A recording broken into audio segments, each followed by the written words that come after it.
All right, and just a heads up, we are now streaming live on YouTube.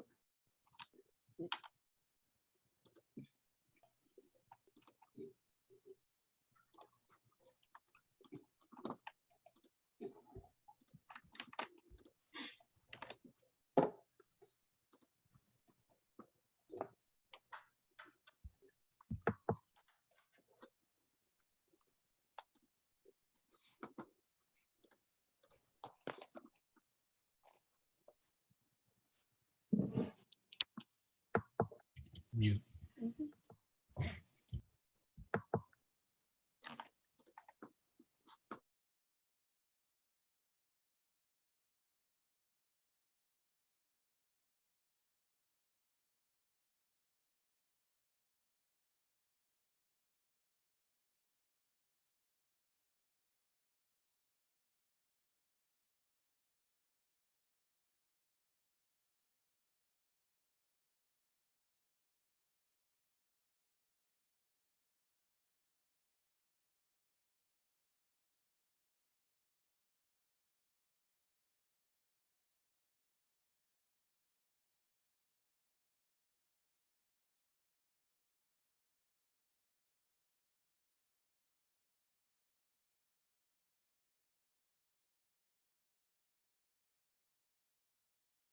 Hey, Robin, you're apparating in and out of there. You may want to watch that flu powder.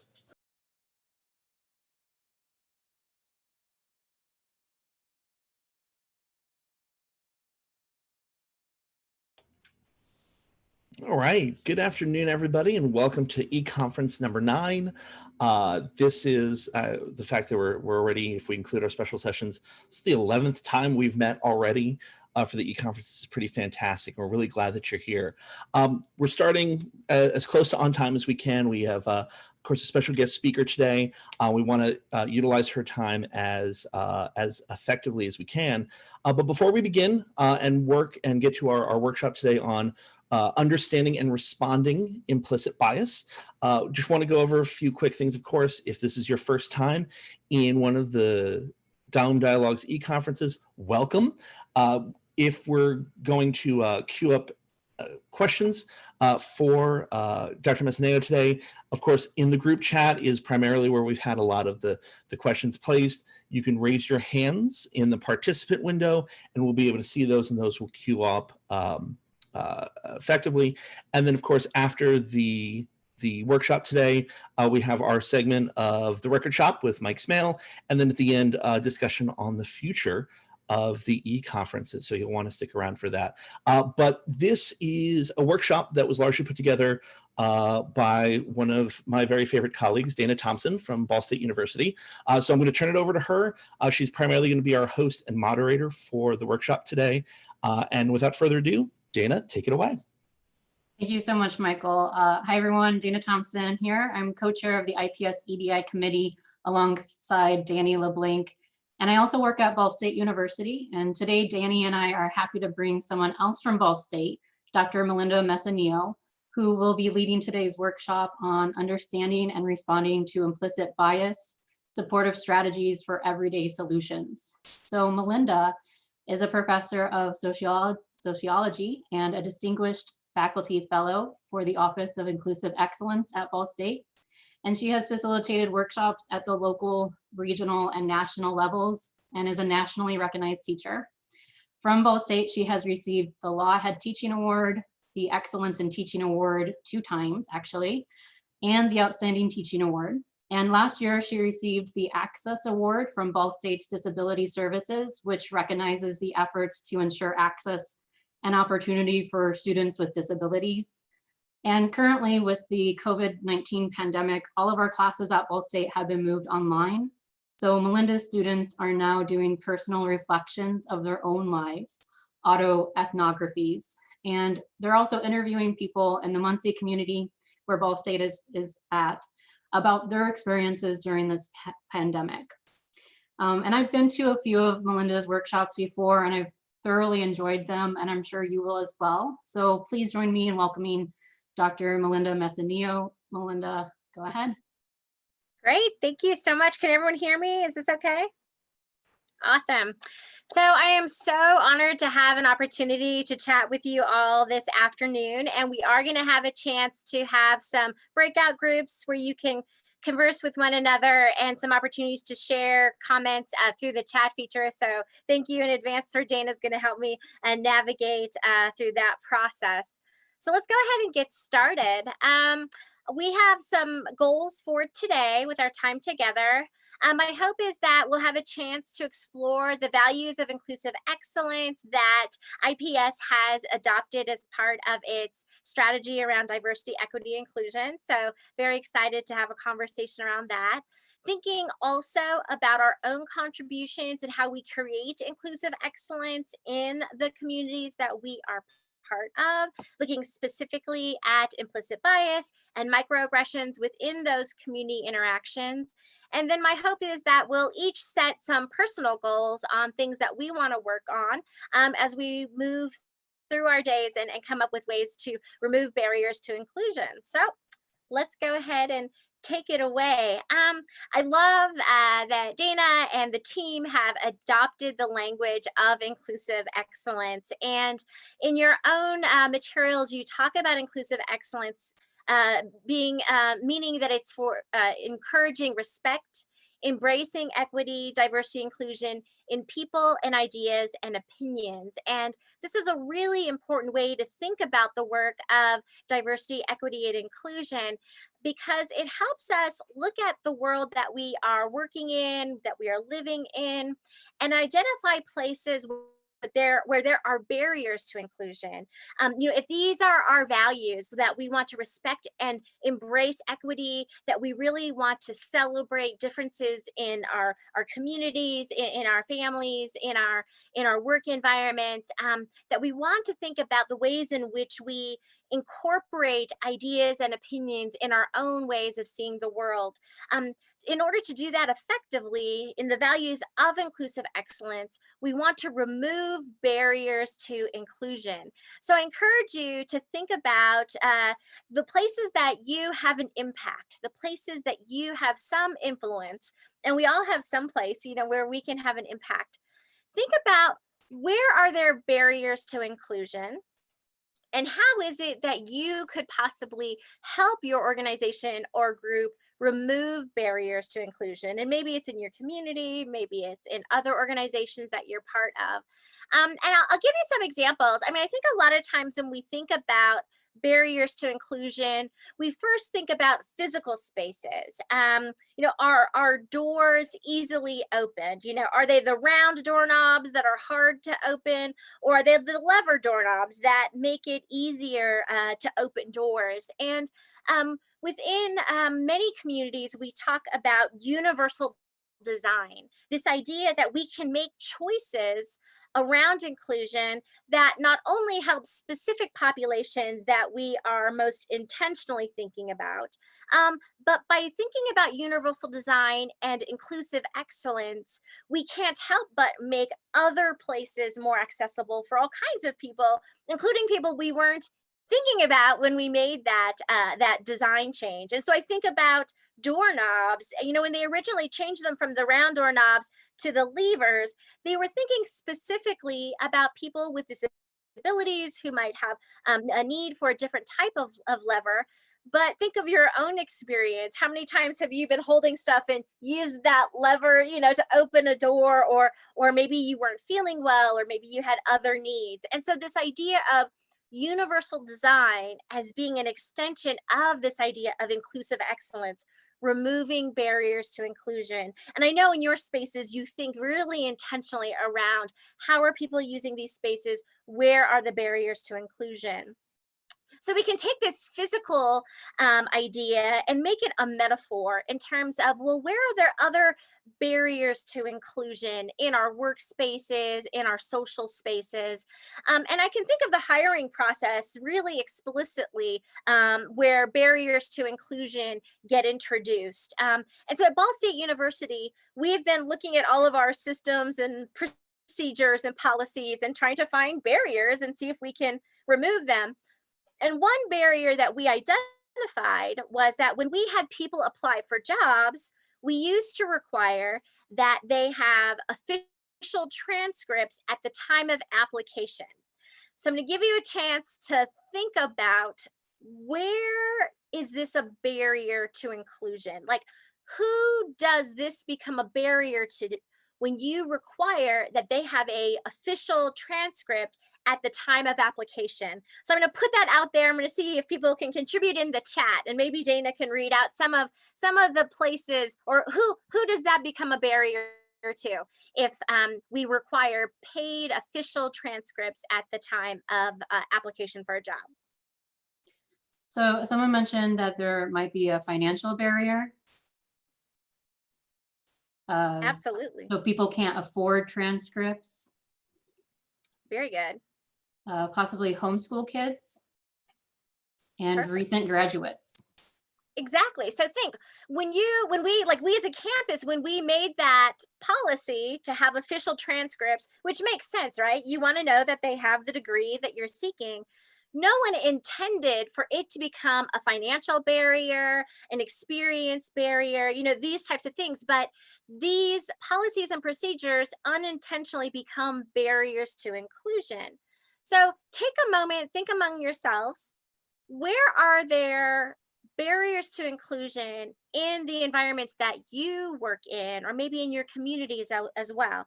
They're usually unintended. They're usually tied to policies or procedures, and an unintended consequence of that approach creates a barrier to other people. So think for a moment. And if you're comfortable sharing out, do share out in the chat. What are some of the barriers to inclusion that you've identified in your environment that maybe could be removed? So there's a comment on online learning that some people don't have access to the internet. Absolutely.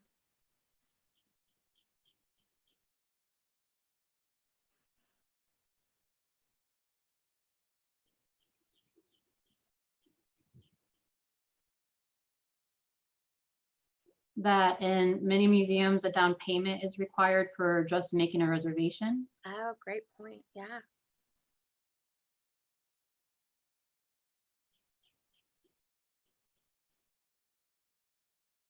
Someone said on their very first day when they went to see their boss, there was a huge, or a big sign, I don't want to misrepresent them, a big sign that said, "In God we trust." So that was one of their first experiences when they wanted to see their boss. Transportation is another one that's been listed. Great. How about two more? Then transportation and having a valid driver's license when it's integral to the job. Yes. So all of these are great examples when we think about, where are there barriers to inclusion? How do you think about which ones can be removed, which ones may not be able to be removed, and why do they exist, in the first place? And again, I'm sure all of these had really good reasons. Which ones unintentionally become barriers to inclusion in your environment, in your community, and where you're spending your time?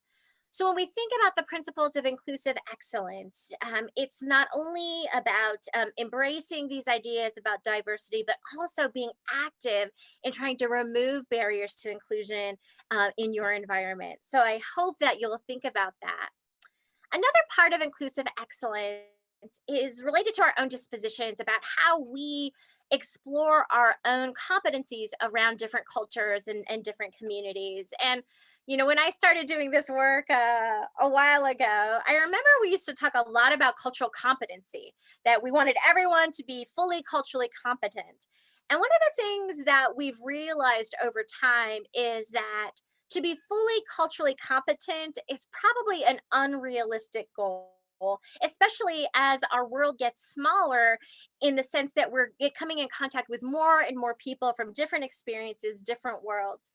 And so this idea that we would become fully competent and have all the answers and know how to do things, like we would learn how to do everything, has really been revealed to be unattainable. It's a bit naive to think that we could be fully competent, but instead that is aspirational, right? That we're always growing, that we're always trying to build our cultural competency and understanding. And perhaps the mindset should be not mastery, but humility. this idea that we know we're not going to know everything. We're so limited as humans, right? We know what we know, and we don't know what we don't know. And there's always a gap, and we are always limited by our own experiences and opportunities and just what we know, right? We can't help it. That's just that where our limitations lie.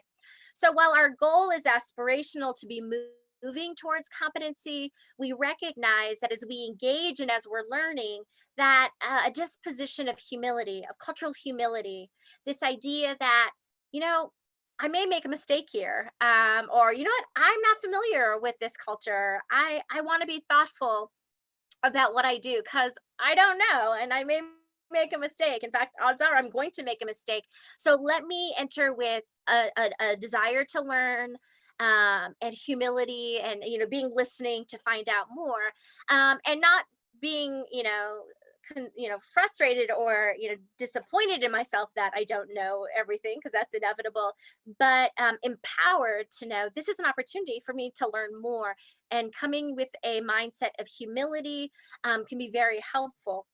Another part when we talk about cultural competency and humility is to really, if you're going to understand other groups and countries and cultures and experiences, it's important to know your own story as well, to be aware of your own worldview. Because one like kind of like the fish in water, the fish doesn't know water, can't describe water because it's so immersed in the water. We are that way as well. Like we take our own world view and our own experiences so for granted because they're what we know. So in order to know your own experience helps you to understand other people's experiences more completely. And then you also start to understand how your view of the world intersects with their view of the world. And so as we think about these goals and trying to build our own cultural humility, that it's important to get to know ourselves as we are learning about others. So let's go ahead and think about what this might look like. So as I work with colleagues like you all, I hope that we can start to develop an understanding of our own diversity stories. So I do lots of these workshops, and people tell me all the time, Melinda, I don't have a diversity story. I'm not diverse. I don't identify as an underrepresented or more minoritized identity. And so we think that, if you fall into those categories, that you don't have a diversity story and that only diverse people have diversity stories. But I really want to change that lens. I want to change that frame. Because we all have diversity stories, and it informs the way that we see others and the assumptions that we make about other people and their diversity stories. So if we had a full day workshop, we could do our full diversity story exploration. But in the interest of time for today, we're just going to look at a few prompts that would start you on the path to thinking about your own diversity story. So let's take a look at some of these prompts, and then we're going to talk about one of them in some small groups. So if you were exploring your diversity story, you might start with the prompt, where are your grandparents and great-grandparents from? What holidays did you celebrate growing up? What foods remind you of your youth? What was your favorite book as a child? Are there traditions that you've carried from childhood into adulthood? What would you do during your summers and vacations growing up? And if you ask the children in your extended family what the family background is, what would they say? What would they share? So this is the first part of a 3-part exploration of a diversity story. And, we're just going to focus on the third prompt there that asks, what foods remind you of your youth? So we're going to go into some breakout sessions. Dana's getting those together. And you're going to have a couple of minutes to chat among yourselves about the foods that remind you of your youth. So Melinda, would you like about 3 or 5 minutes? let's go with 3. Okay. We'll see you in 3 minutes.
So just for our YouTube stream, the attendees have gone into their breakout rooms and we'll be opening those up in about 2 minutes.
So I'm imagining people are starting to finish up here.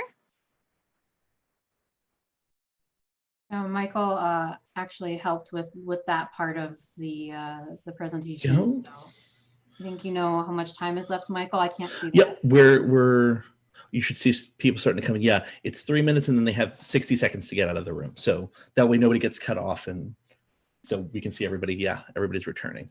I love it.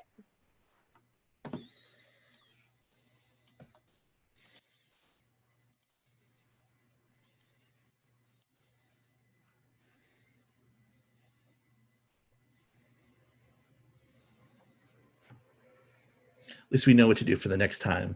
So it'll be 2 minutes and then there's an extra minute that gets tacked on.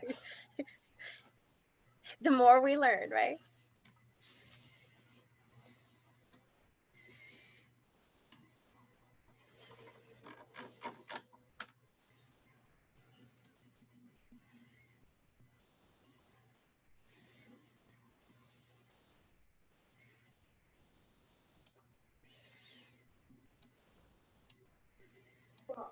Welcome back. I see people returning.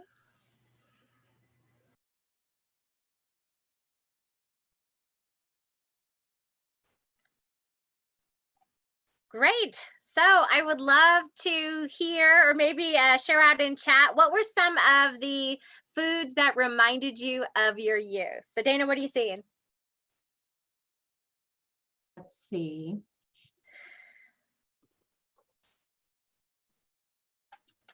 Pierogies or Pierogi. Pierogi. Oh my gosh, I'm the wrong person for this because I am horrible at pronunciation. So pancakes on Sunday, small ones, pralines, rhubarb pie, lasagna, and grandma's dessert, toast with cottage cheese on top, gumbo, homemade pasta, shepherd's pie,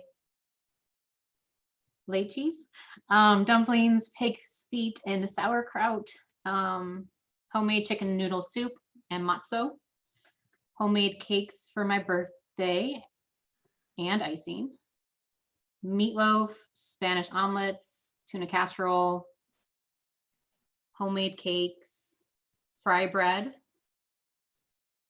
PB&Js, goulash, frozen and canned convenience foods. And people are getting hungry now. You're welcome. Yes, the timing could not be more perfect. So thank you so much. And thank you for sharing those and getting hungry with me. Those all sound amazing. And I want you to pause for just a moment and think.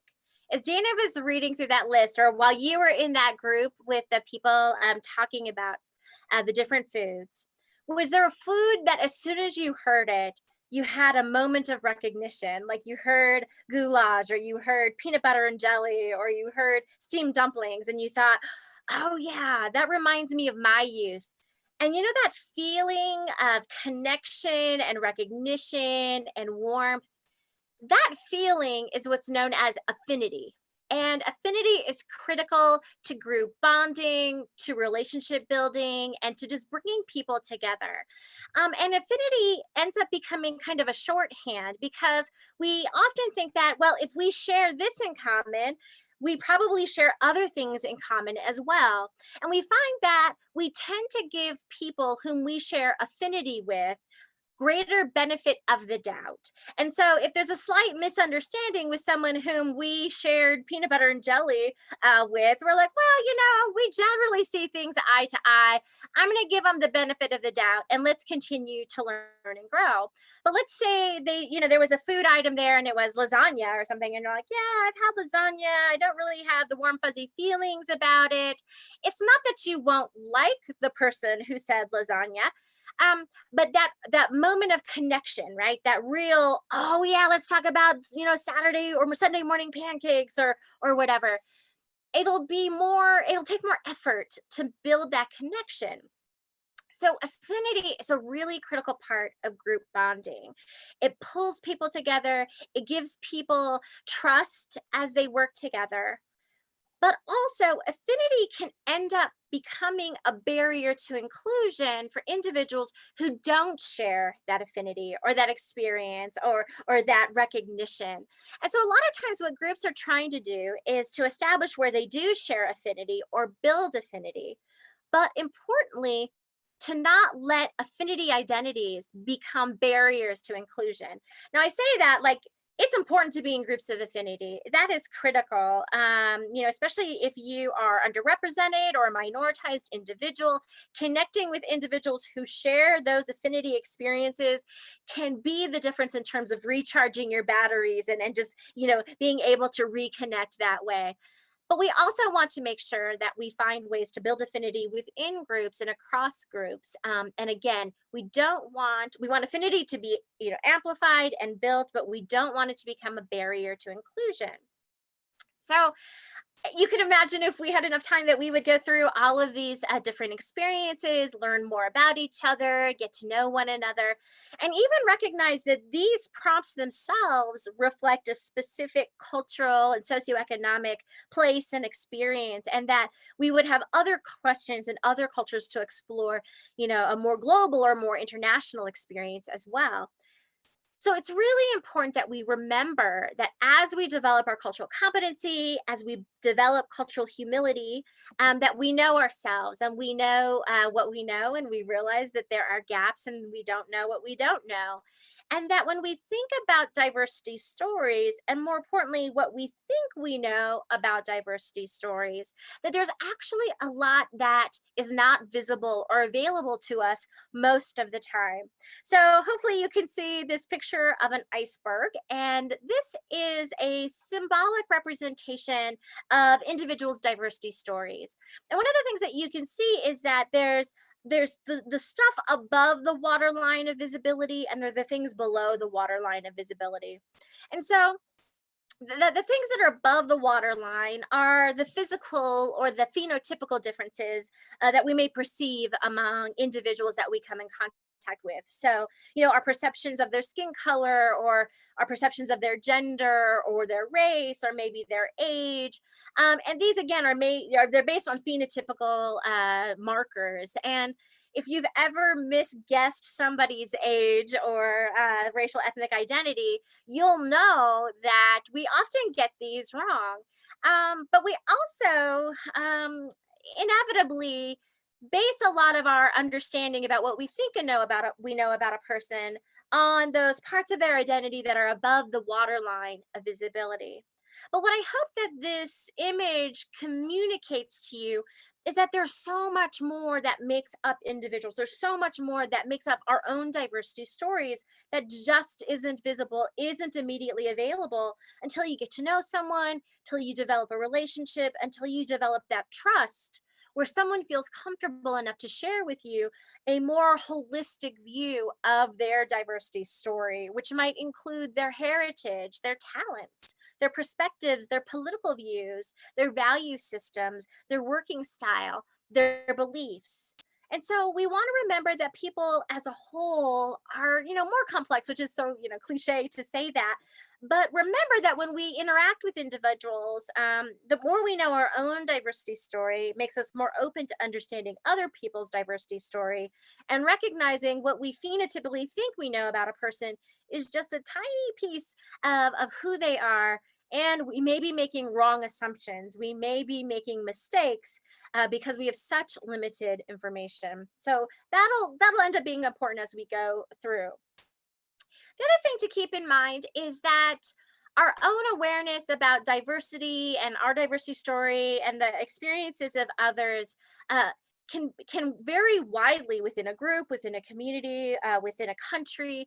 And it can change over time. And I'll just give you an example from my own family's experience as an illustration. And so my last name is Messineo.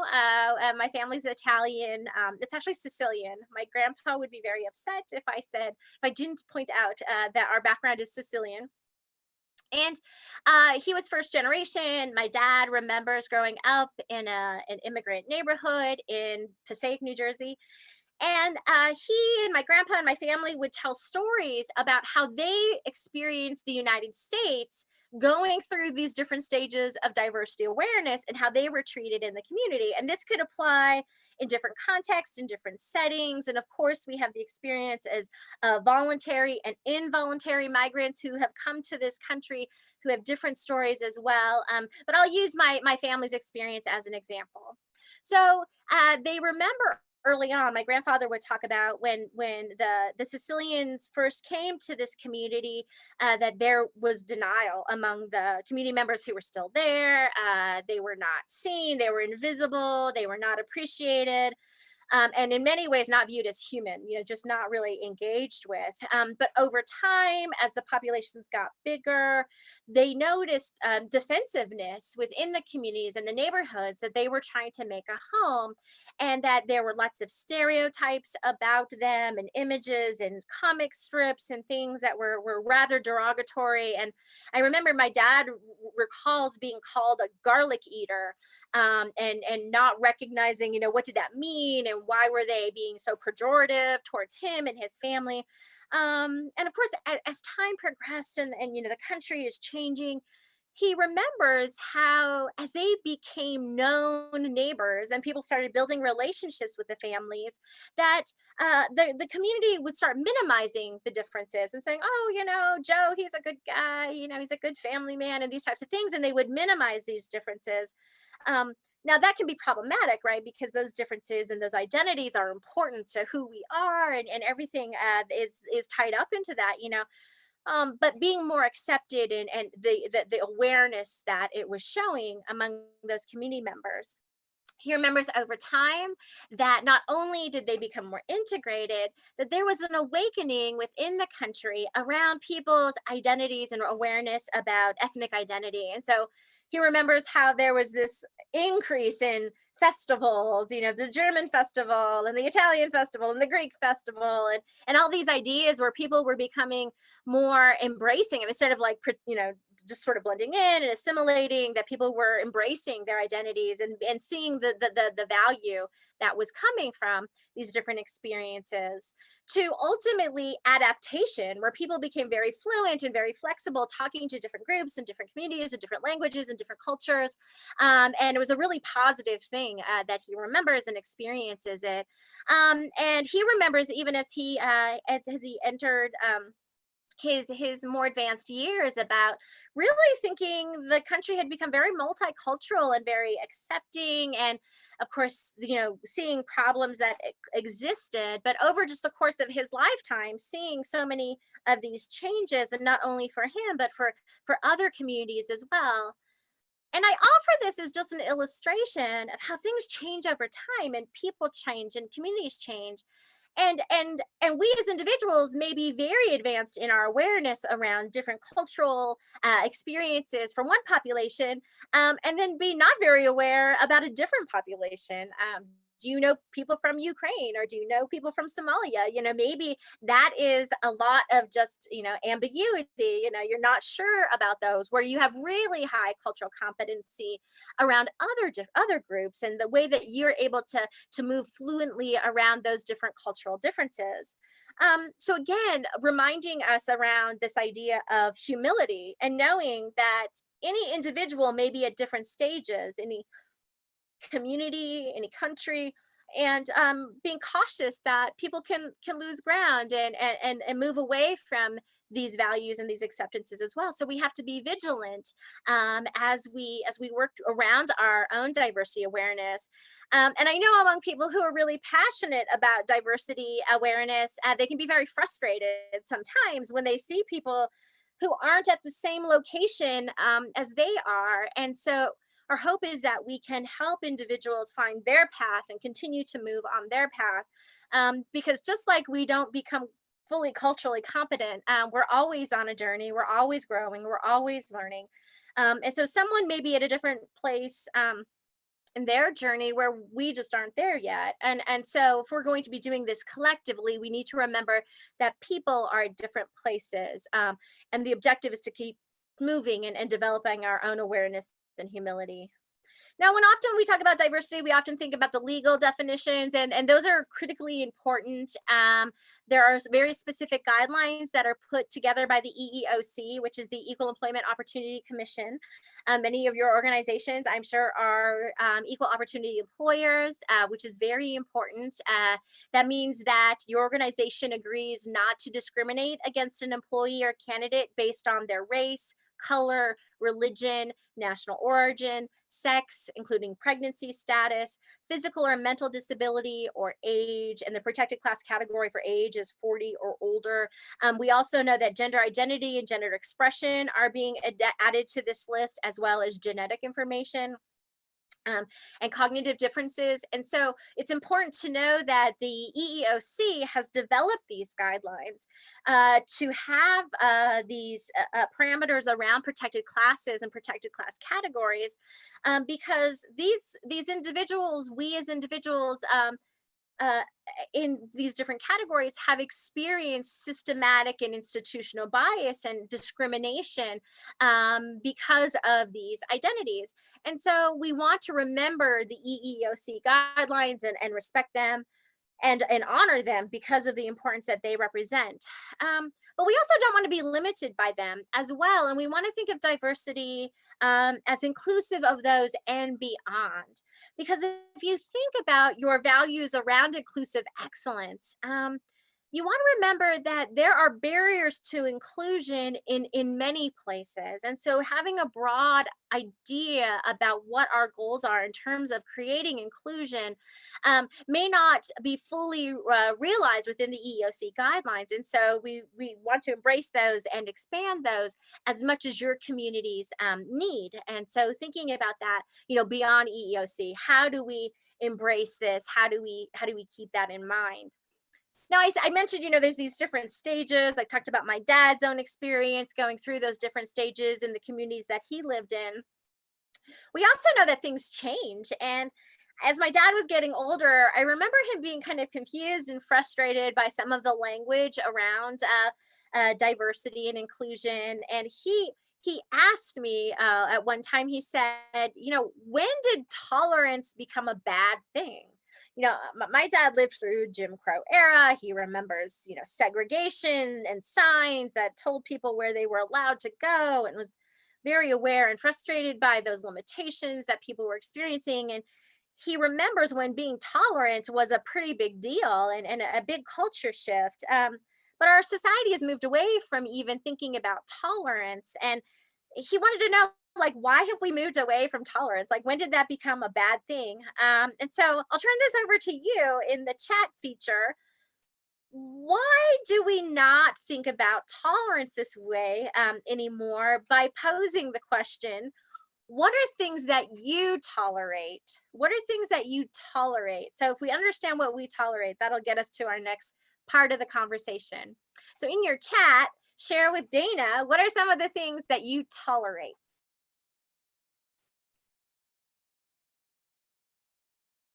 Late people, Late but people. barely. They barely tolerate them, I guess. Going to the dentist, noisy neighbors, political differences, annoying family members on Facebook. People tolerate people's different political views, though they might not agree with them. Chewing with their mouths open. They tolerate being called honey or sweetie. Someone tolerates cheap brands of ketchup. Oh, you don't tolerate that. There is no need to tolerate bad ketchup. So you get the idea, right? So if we think, thank you so much, those are phenomenal. So when we talk about things like noisy neighbors and annoying, family members and people we can't change, right? Things that we can't change.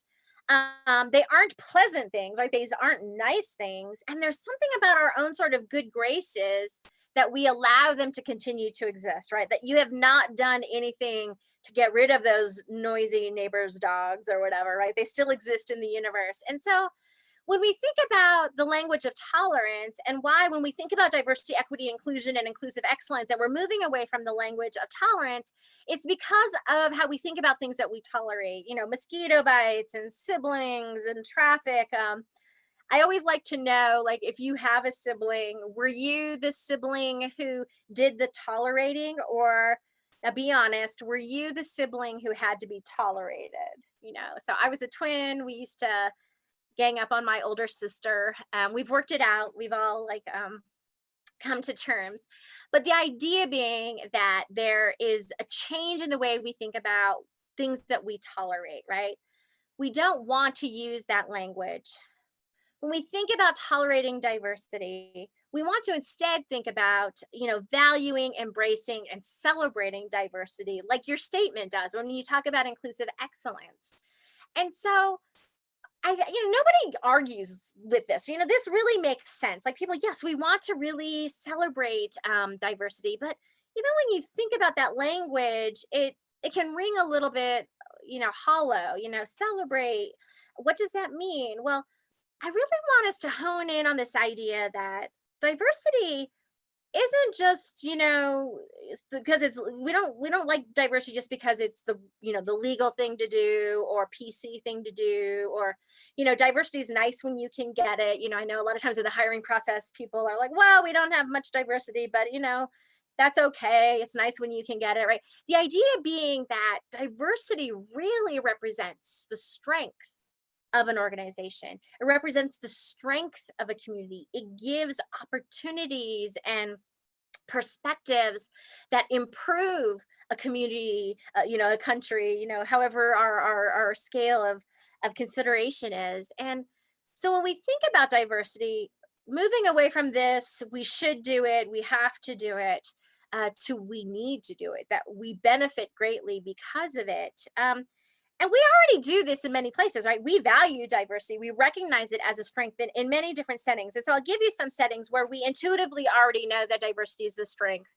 So if you have resources and you were to have a financial planner, what they would have been telling you right now, or congratulating you right now, if you had done this to your portfolio, right? They always tell you that you need to diversify your portfolio, right? Because that is the strength of any economic instrument, right? That you're not putting all your eggs in one basket, that you've diversified your portfolio because of different strengths are complementing other strengths. And so this isn't just nice when you can get it, right? That's clearly the strength of a portfolio. Similarly, in biology or in genetic context, we recognize that diversity is the strength of a community or a population. And so I have before you here these beautiful, adorable cheetahs. Does anyone know what's happening to cheetah populations? And of course, I'm presenting it in a conversation around diversity. So does anyone know? They're becoming less genetically diverse. Yes, exactly. So they are becoming less genetically diverse, and it is potentially devastating to the cheetah population. And they call it the population bottleneck caused by environmental degradation, human intervention, patterns of weather change, and migratory patterns among the animals themselves, they're at a crisis point, and that unless they find some other families of cheetahs, that their genetic diversity will not be great enough for them to survive. And if you've ever, experienced overbreeding of puppies, like puppy mills or puppy farms, if animals do not have enough genetic diversity, they start having serious medical problems and issues. And so we know that it's not just nice when you can get it, like it's critical to the success, and it represents the strength of that population. Similarly, among teams, like we know that having diverse roles, different strengths within teams is critical to the success of that team.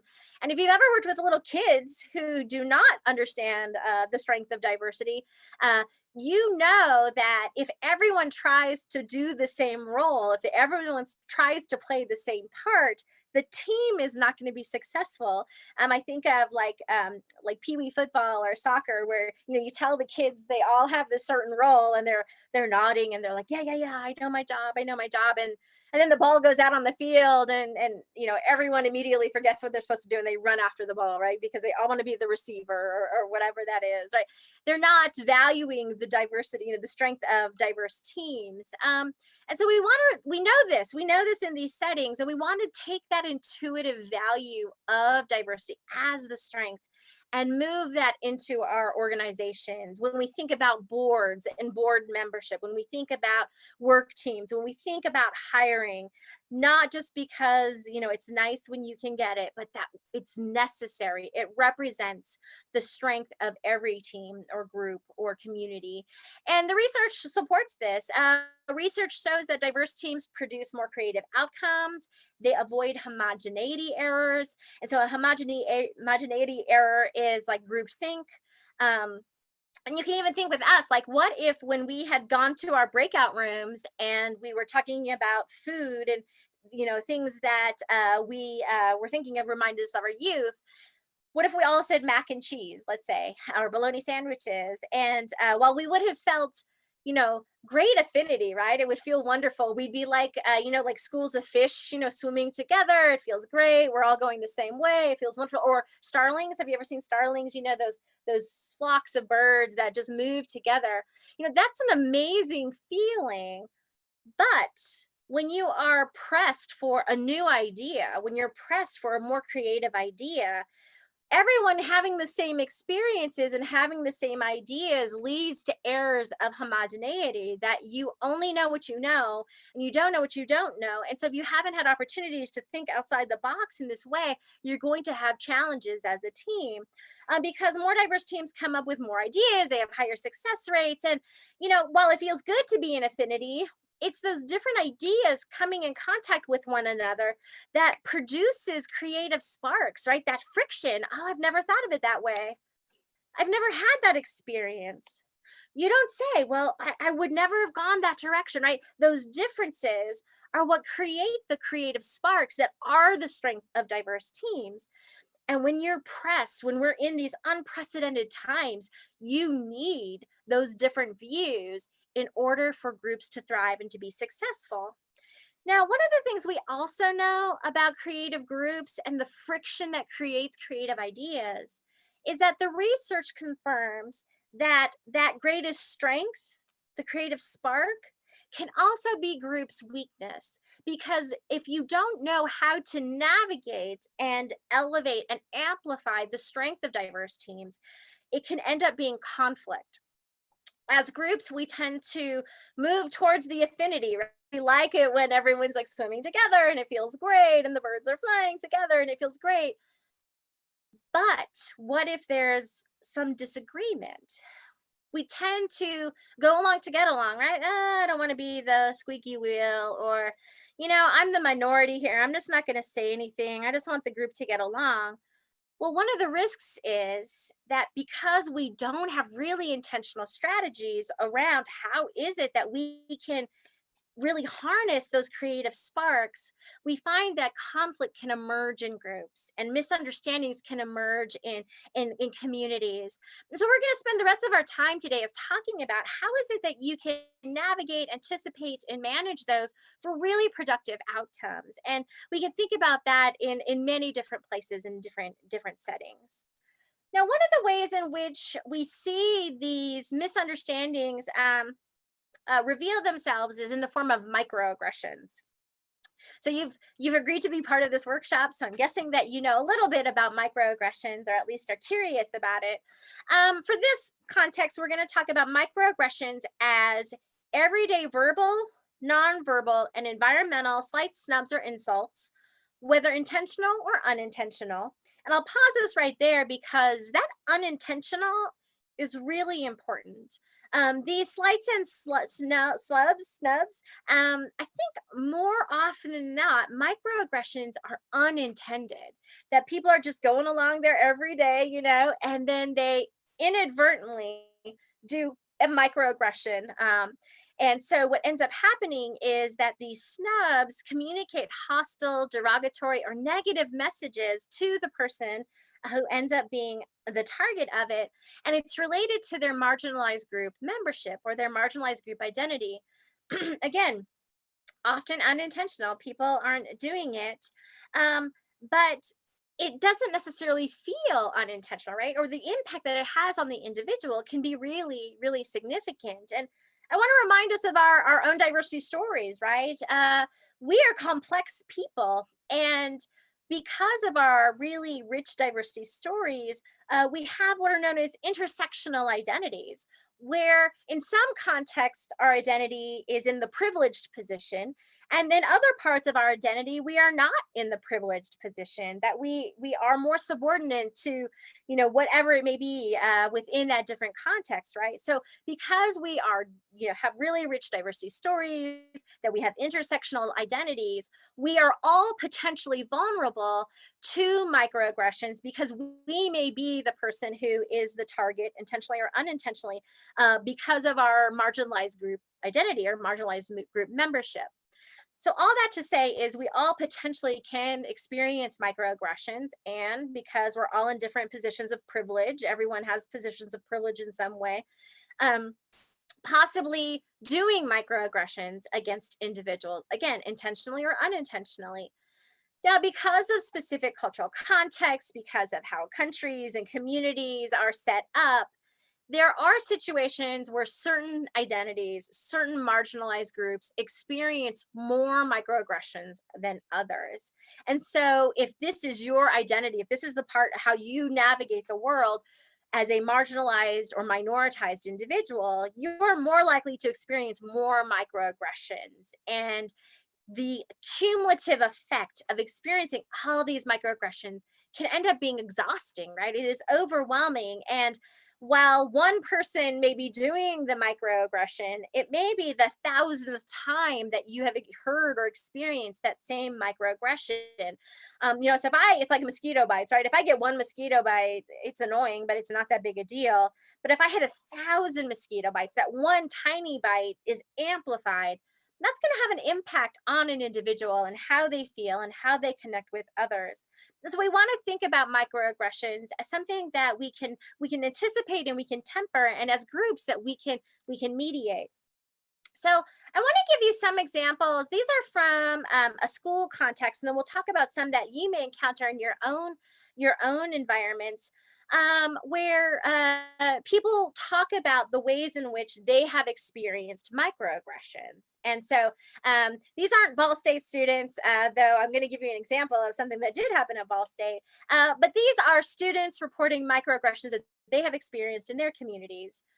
So the first image here is a person. She presents as female, and she says, her sign says, "No, where are you really from?"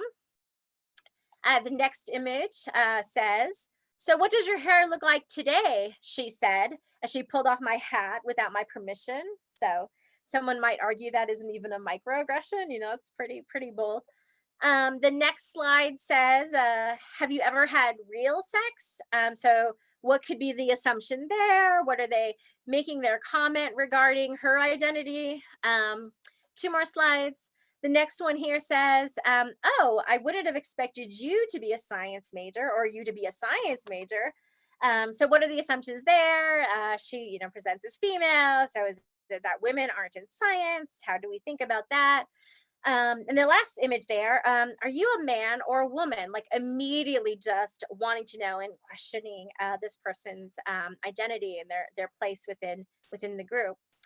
So these are all examples that students have shared about microaggressions that they have experienced. And you can imagine someone saying, well, those are just small things. That's not that big a deal. They need to, toughen up and get a thicker skin.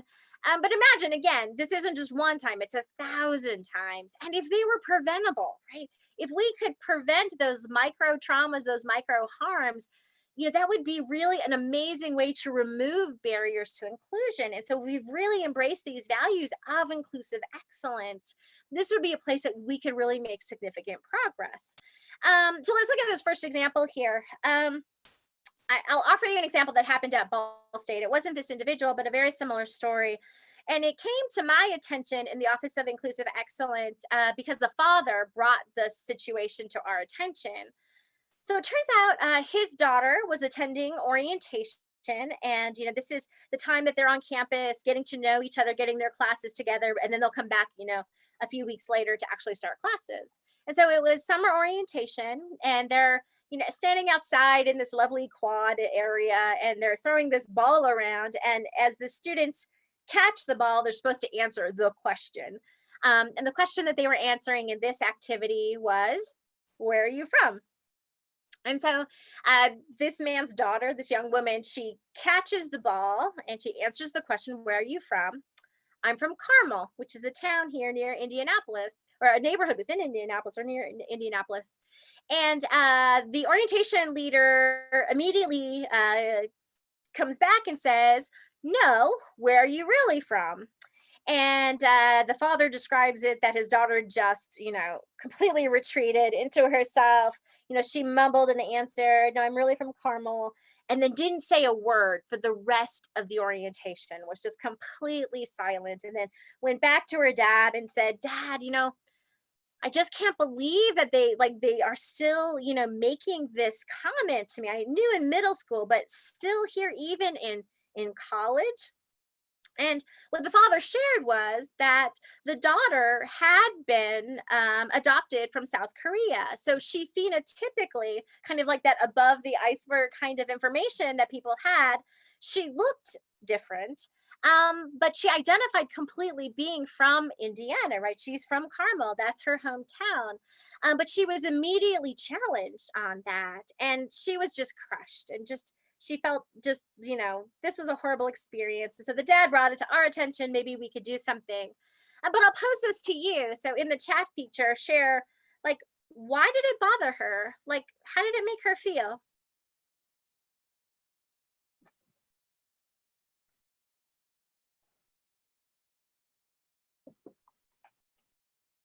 Someone said that she maybe felt like an outsider, or that they basically called her a liar. Yes. That she didn't belong to her own town, just different racially, that she was being racially profiled, that she's not like anyone else. Exactly. And it's so wonderful. Those are phenomenal comments. And this idea that she was being challenged, like she was a liar, like I'm pretty sure I know where I'm from. And also this idea that she was being othered, right? The difference, what was noticed, and I don't know if you can imagine what it would be like, right? You're at orientation, you're coming to this new university, you're trying to fit in, and the first experience you have is immediately being called out and being othered and being pointed out as different. And that's one of the things to remember about microaggressions, is that we as the people who do the microaggressions don't get to say whether or not it should hurt somebody or not. Like, they're the person who is experiencing it. They are the author, the owner, authority of their experience. The other thing is that they are also the individuals who get to choose when they tell their story or how they share their story. And I mentioned that because when we went to talk to the orientation leader and just kind of get a sense where she was coming from, she was completely surprised, right? She was completely shocked when she heard that this had not been a positive experience. And she said, well, I just thought it would be good, we would get to know each other, right? We would get to know about one another, and she must have a really interesting story. So that's another part about diversity stories. We as the individual get to decide when to share our diversity story. And often sharing a diversity story involves amount of trust and building relationships. And so, yes, she had a phenotypical difference, but that isn't immediate invitation to ask more, right? You want to build a relationship, build trust. And then when that person is in that position and ready to chat about that, maybe you'll have an opportunity to talk about her story and, the fact that she'd been adopted and what that was like. And so, we talked about this to this Welcome Week leader, and she was embarrassed, and, it was not what she had intended at all. And so I remember she was crestfallen and just felt horrible. And there was a moment when she said, Melinda, I'm just not going to talk to people about this stuff anymore. Like, I'm just going to make too many mistakes. I don't want to hurt people's feelings. And I could see her immediately retreating. And I see this happen a lot. Like, people are so nervous right now. They don't want to make mistakes. They don't want to say the wrong thing. And so we're actually reducing the opportunity to build relationships. We're reducing the opportunity to build trust with one another at the time when we need it most, right? Where we need to come to develop trust and build understanding. And so what I'd like us to think about is kind of go back to that first idea about not that we're going to become completely culturally competent and then we're going to figure this all out and we're going to learn it all. We're never going to make a mistake. Instead, to recognize that we probably are most definitely going to make mistakes. And instead, we want to make sure that we bring this lens and this frame of humility, knowing, you know what? I don't want to put her in an awkward position. I don't want to make a mistake here. Let me see if there's another way that we can engage, right? And just not come with the wrong assumptions. Because chances are we're going to come in with different assumptions about individuals and we're possibly going to make mistakes. So how can we respond when we do find ourselves in a situation where someone's identity or their marginalized position or our position of privilege has put us in a place where we may make these mistakes? Well, if you find yourself in a place where you might be talking about someone's identity, I encourage you to pause and ask yourself, interrogate, explore your own assumptions. What are your assumptions going into this situation? And so with our, with our orientation leader, she assumed the person was from someplace else. She assumed that she would be comfortable sharing her diversity story, completely out of context the first time she met somebody. She assumed that this would make other people comfortable to be called out this way. Like, could you imagine how the other people in the circle felt? Like, oh my gosh, I hope I don't say the wrong answer, And so there were a lot of assumptions that were going into that interaction. Well-intended, all this, but they were assumptions. So if you find yourself in this situation, pause, interrogate your assumptions, ask yourself, do I have enough information to pursue this? Like, does this make sense? Am I potentially going to be making a mistake here? If you don't have enough information, hold off, redirect, get more information. Like, it would have been very easy for her to say, great, how many people are from Carmel, right? And, pull the group together as opposed to not, or, thinking about what that might have been like. And the other thing too is, as individuals, and again, because we have these intersectional identities, we all have a position of privilege in some place. And so we want to own our own responsibility to educate ourselves. A lot of times I talk with our students of color, our faculty of color, and they talk about one of the most exhausting things about being part of a community like Ball State, we're a PWI, we're a predominantly white institution. If you are from a underrepresented group, you find yourself often as the lead educator. And again, it was the first time I've ever asked you that question, but if it's the 100th time you've been asked that question, it can be exhausting.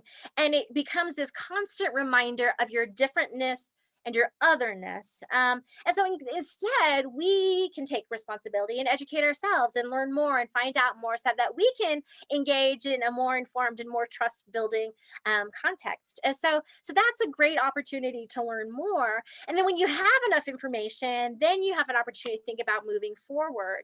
And so if that orientation leader had known the student and had known that she was comfortable talking about having been adopted and what that was like, and she knew that this is an opportunity to share and bring people together, that could have been a very different situation.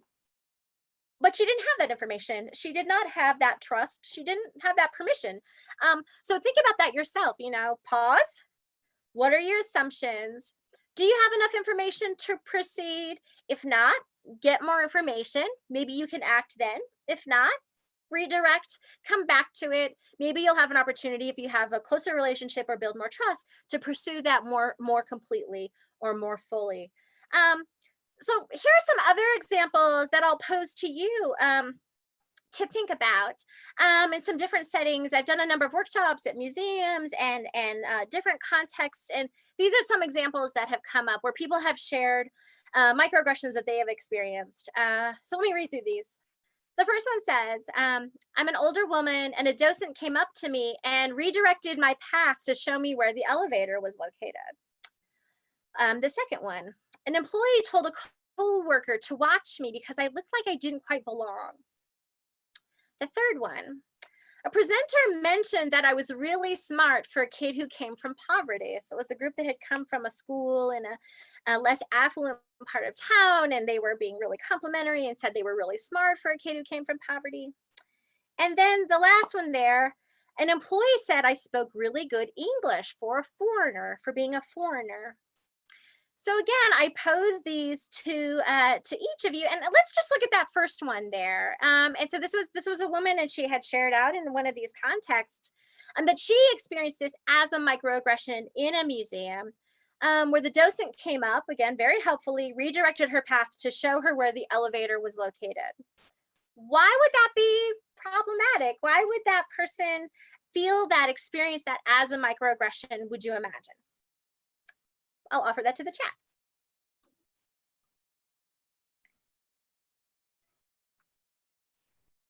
Implies she is incapable of stairs or taking. Yeah, so one, that she was incapable of stairs, yeah. The assumption that, again, they were incapable of walking upstairs. Maybe perhaps the feeling of being marginalized. And then just the assumption that they couldn't use stairs, but also they assume that maybe because they're too old. Yeah, so this idea, those are great, right? This idea that that they were frail, that they couldn't use the stairs, right? And I am the sort of, I'm going to redirect you and give you what you need. Now, I remember the docent who ended up talking about this as well was surprised that this was the person's response, because she was just trying to be super helpful. But recognizing that the older woman, is confronting her own, experience every day, and people are changing the way they interact with her. She said she noticed that people talk to her like she's a child now, that they are very, coddling of her, that they aren't recognizing her own agency in this context. And of course, everyone is like, I just want to be helpful. And she said, I feel like I'm being disempowered while people are trying to help me. Now you could say, well, she just needs to get a thicker skin. But if our work is that of removing barriers to inclusion and helping people to feel included, how might you engage with this this community member so that she does not, you can still be helpful, but not disempowering her? So again, I'll turn this over to chat. What could that interaction have looked like so that it wouldn't have necessarily felt like a microaggression to that person?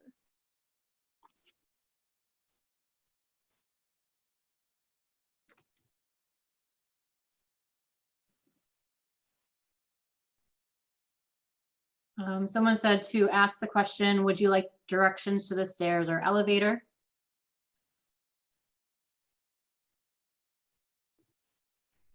Asking if there's anything that if there's anything you need, please just let me know, or please let me know. Yeah, that's great, right? So it's just a general comment. It is available to all individuals, not making the assumption, right? Assuming that the person needed it. And so if we go back to those are phenomenal. So pause. So what is her marginalized identity? Well, she's an older person. And so that could be a protected group, or a marginalized group within our community. So pause. What are my assumptions? My assumptions are that she's so frail that she can't take the stairs. Well, do I have enough information? Maybe there's cues that it might look like she might need additional help. But more importantly, like, hold off, get more information. Thinking about, well, how could I empower this person as much as possible by just making myself available? Hey, if there's anything I can help you with, let me know. If there's any information that you need about our facility, I'd be happy to help. And so these are ways to think about how it is that we can just shift our orientation a little bit. And so our assumptions don't put people in positions that would make them feel excluded or othered or alienated. Now, we know that inevitably we're going to make some mistakes. This just what's going to happen.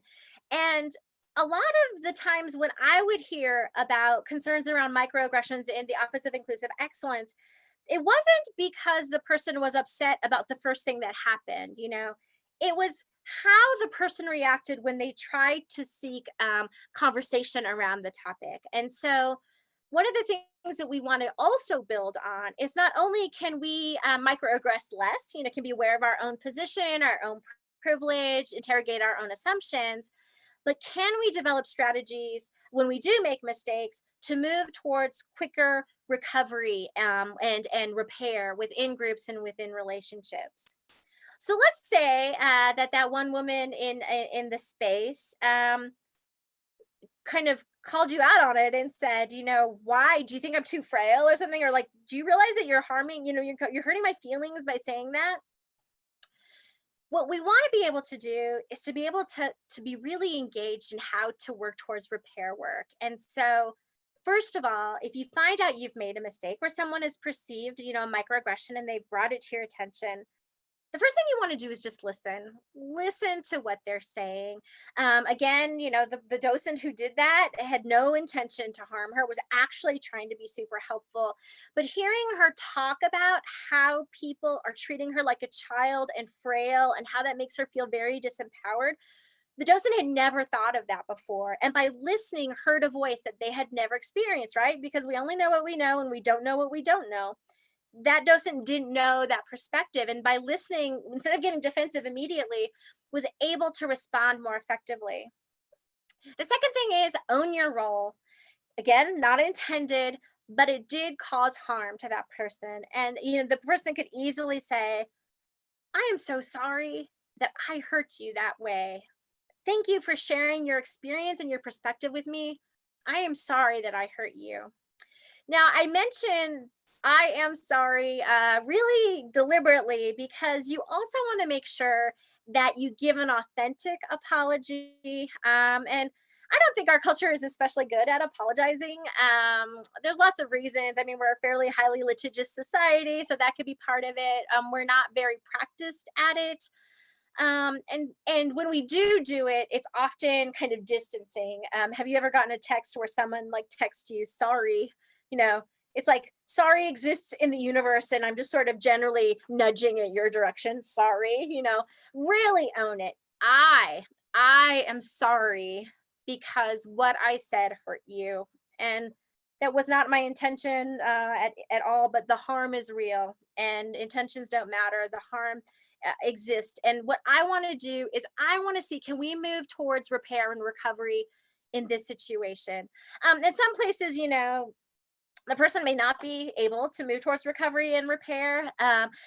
Some situations may be so great that they aren't able to talk about it in that moment, but really signaling quickly that you are sincere and that you want to recover the relationship. Because remember, like in this, these are strangers, right? It was the docent and the patron, but a lot of times these are happening with people that we know, and that we know it's important to maintain those relationships.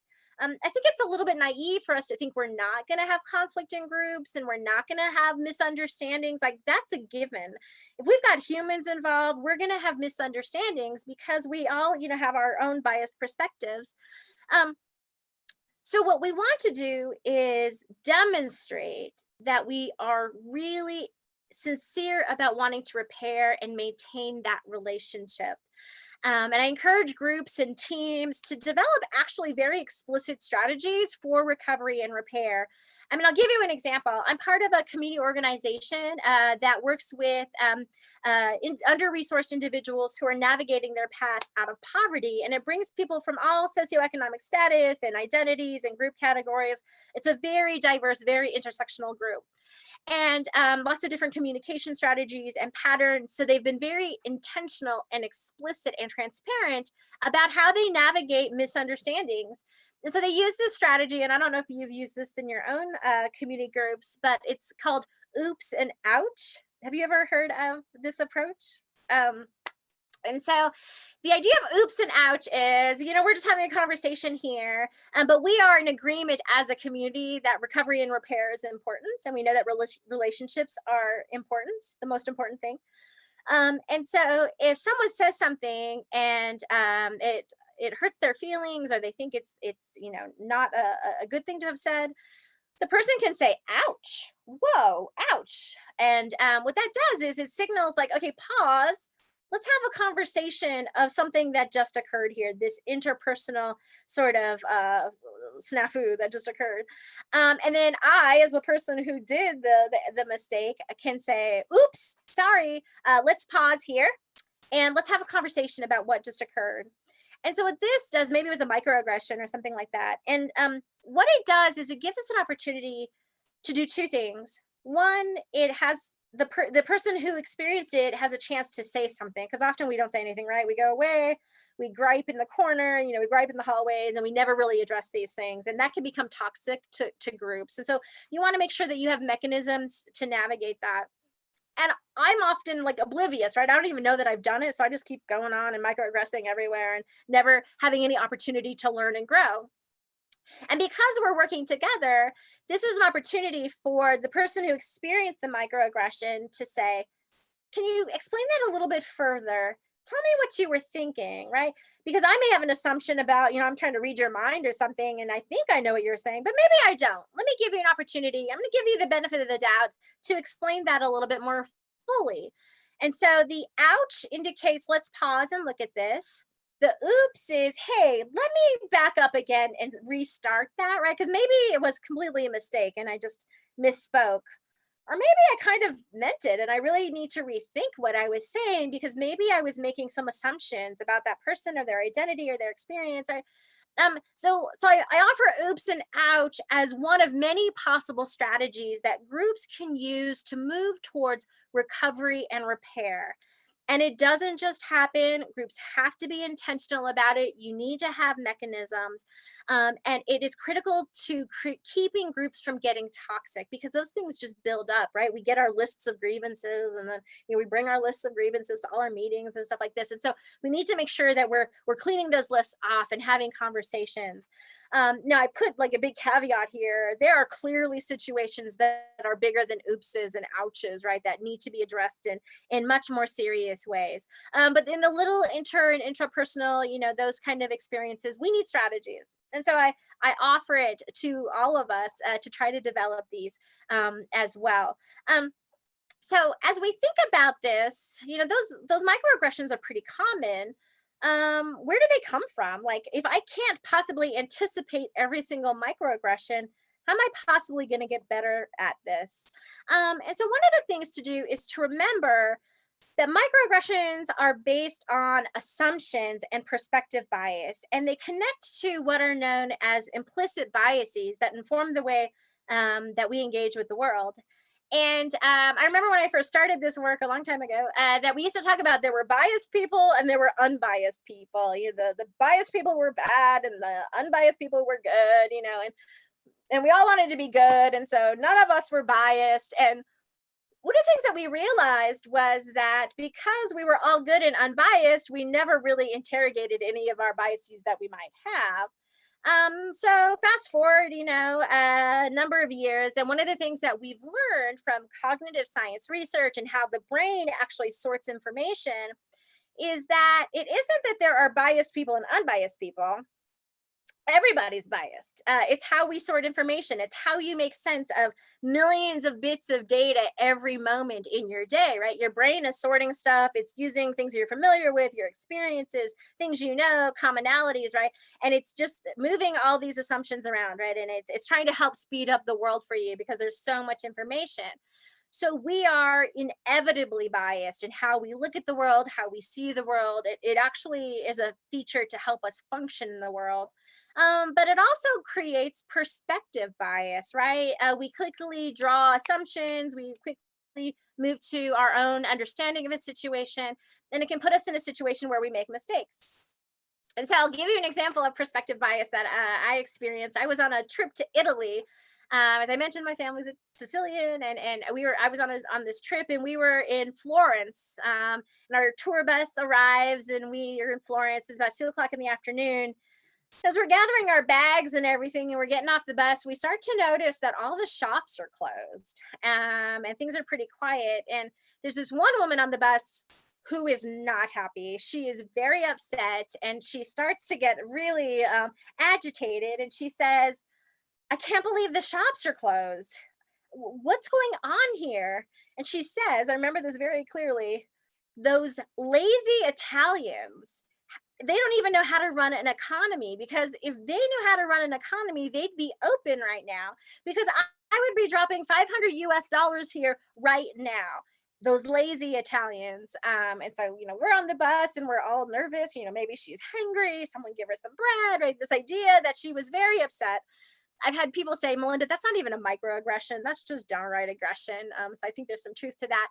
But the point was that she had these expectations, right? She had these assumptions about how the world was going to work. And she had this perspective bias coming from the US. And this was pre-COVID. So pre-COVID, you could shop at any time, right? The US, you shop 24/7.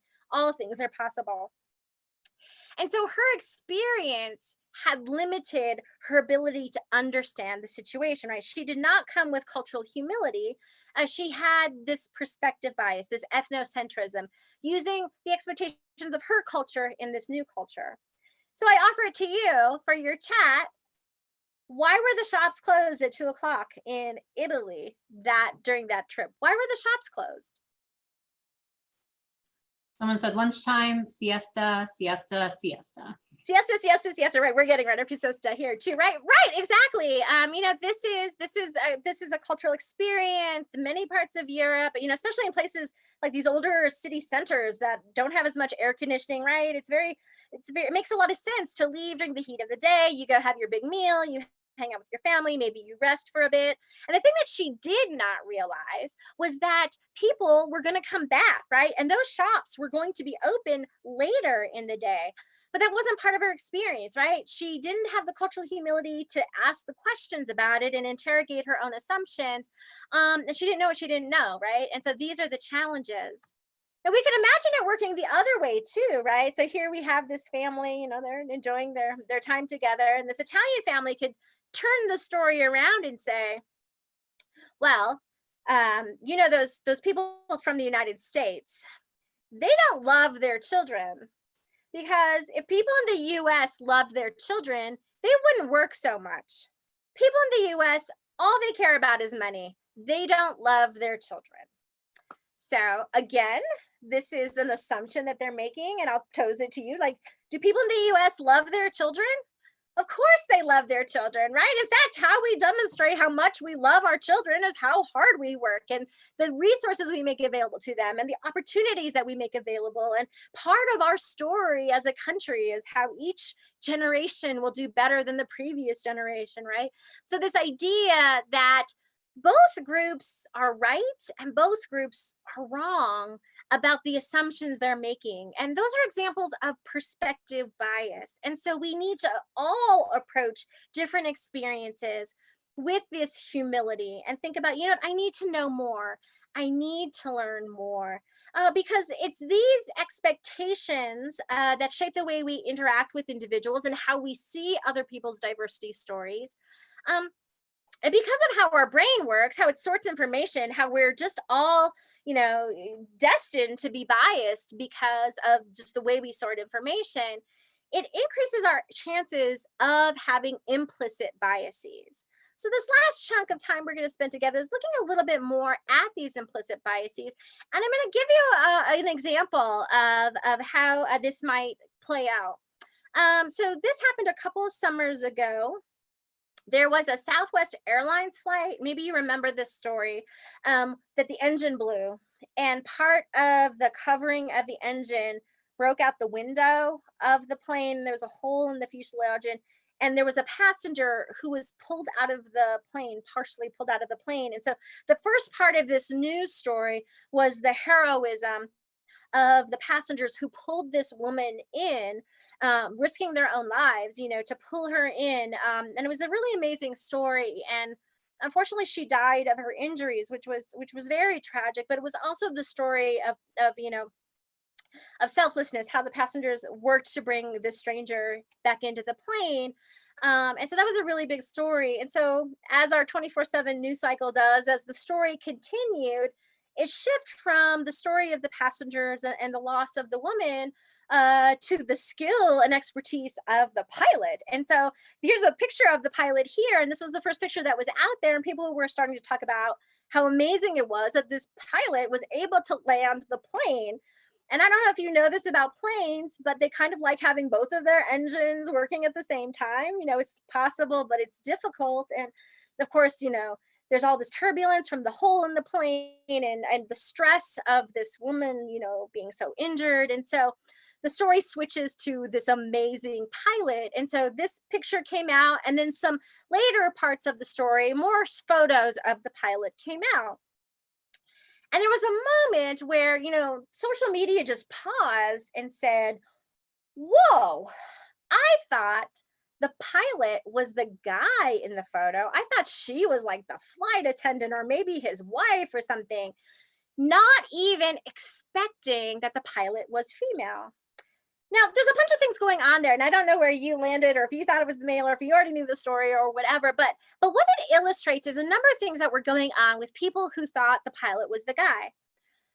Based on how our brains sort information, 90% of the time pilots are men. And so because of our own experiences, and unless you know a female pilot, your assumption may be, well, pilots are males, let's move on, right? That's the information. Now, does that mean you don't think women can be pilots? No, that doesn't mean that necessarily. Does that mean that because you think of men as pilots, you may be more likely to make mistakes about women who are pilots? So I imagine Tammy experiences a lot of microaggressions around, whether or not people recognize she's the pilot or not, people asking her to bring drinks and stuff like that, right? And of course, she experiences it all the time. And so it could be, demoralizing over time, right? This idea. Now, even though she knows people have these expectations about pilots being men, but think about it this way. If you're using these strategies around reducing the likelihood of this happening, you would pause and say, oh, wait a second, I don't have enough information to know who is the pilot here. Like, she could be a pilot, he could be a pilot. I don't have enough information. So before I say anything or make any assumptions, let me get more information. And they're like, oh, okay, she's the pilot. Okay, great. She's a phenomenal pilot. That's really amazing story. And so while we can't stop our first reaction, right? Because your brain is sorting that information based on a lot of data, and the data would point you towards him being the pilot. We can't always control that first reaction, but because we are humans with human agency, we have all the control over our second reaction. And that second reaction is, let's wait a second, let me get more information before I make a mistake that I'm going to have to do some recovery or repair around. So these are ways that we can think about how it is we can use our own understanding about implicit bias, knowing that with cultural humility that we are going to make mistakes. And so we can pause enough and know, you know what, I may make a mistake here. I'm just going to get a little bit more information before I move forward. Now, this next image that I offer you are all the ways in which your brain is helping you by having the potential for cognitive errors. And cognitive errors are the ways that inform our own implicit biases. And so when our brains make mistakes about not having enough information or having too much information or not having enough meaning or not enough time, our brains kind of set us up for making these errors. And some of these errors are based on stereotypes and biases within ourselves that are a result of either thoughtful or not thoughtful interrogation of what's going on. And so we want to raise our awareness and continue to grow and learn about places where implicit biases occur. I'm going to close out by offering you 4 examples of some implicit biases and a quick model after this. So some common cognitive errors that are informed by implicit biases are like mind reading bias. We tend to think we know what people are thinking. We don't. We know what we think we'd be thinking if we were them, and we're usually wrong.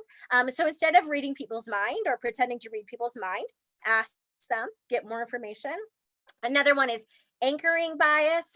One of the common errors that we know is that the first piece of information you get about a person becomes sort of the set point against which future interactions are compared. And so let's say the first time you meet somebody, they're having a bad day, maybe they're not feeling well, maybe they got bad news, maybe they're very stressed out. And so you have a negative interaction with them. That negative interaction becomes the anchor. Now, there's nothing I can do to stop your brain from making that the anchor, because that's what your brain's going to do. But because you have human agency, you can remember, hey, Melinda said, I'm going to use this negative first experience as my anchor. I'm going to give the person the benefit of the doubt. Next time I meet them, then I'm going to reset for them, because I don't think it's fair necessarily that that first negative moment where they weren't their best self is what I'm going to, say is who they are. Like, are you your best self every single day? Like, would you want people using your worst day as the anchor point? Probably not. So again, your brain's going to anchor, but you have agency, so you can think beyond that. And the next one, there's confirmation bias. I talk a lot about confirmation bias, especially when I work with leaders like yourself. Because confirmation bias is where we, like when we're doing problem solving, we seek out information, but we give greater weight to information that is confirming our current belief or our current expectations. And we don't necessarily know that we're doing it, but we do this. We do this very regularly. And so you have to be aware of this happening. And I'll give you an example. So I was on the internet. Of course, everyone's on the internet now. We're all the time. And I saw the story about chocolate, and the article was talking about how good chocolate was for you. It's, chocolate's really good for you. It was talking about how it had, all these antioxidants, and it lowered stress levels, and that chocolate was a really good thing for people. And I thought, that's really good science. I really appreciate that work. And of course, I believe it because I know, as a fan of chocolate, that chocolate is good for you. So, a few days later, I'm looking through the internet and I find this other article. And this article said that chocolate is not good for you, that it encourages people to have a sweet tooth, which has them eat less healthy foods, that most chocolate has a ton of palm oil in it, which is not very good. And we have these misunderstandings about how much chocolate you should be eating.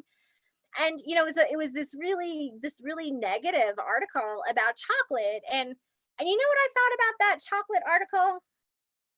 Fake news, right? Because I already knew that chocolate was good for me, and I had read that really authoritative article about how good chocolate was, and so this was easily dismissed.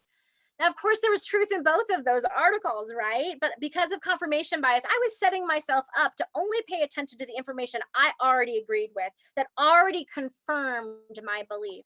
The last one here is hindsight bias. And this is the belief that because in the future, we will have more information. So when we look back in hindsight, we're going to reinterpret what's going on. And this is going to happen after COVID as we move along.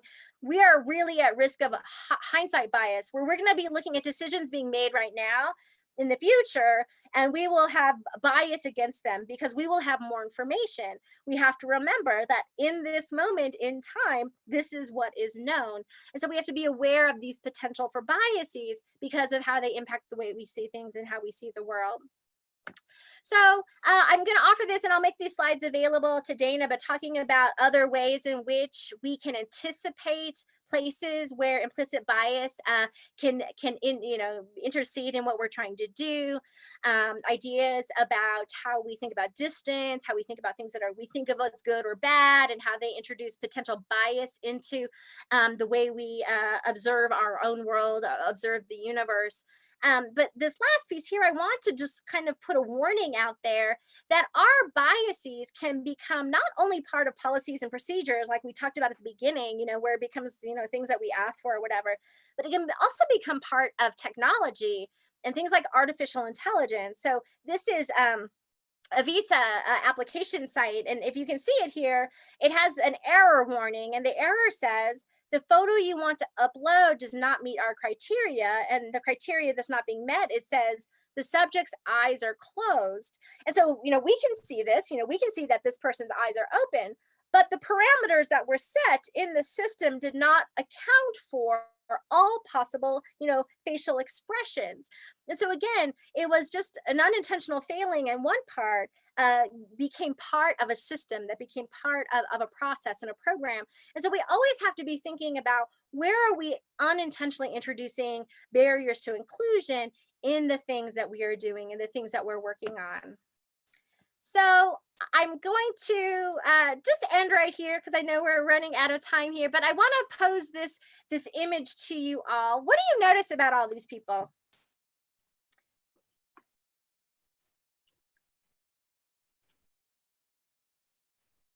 Same people in each row, that they're not smiling. Okay, same people in each row. Very good. They're not smiling. And this is a really critical thing.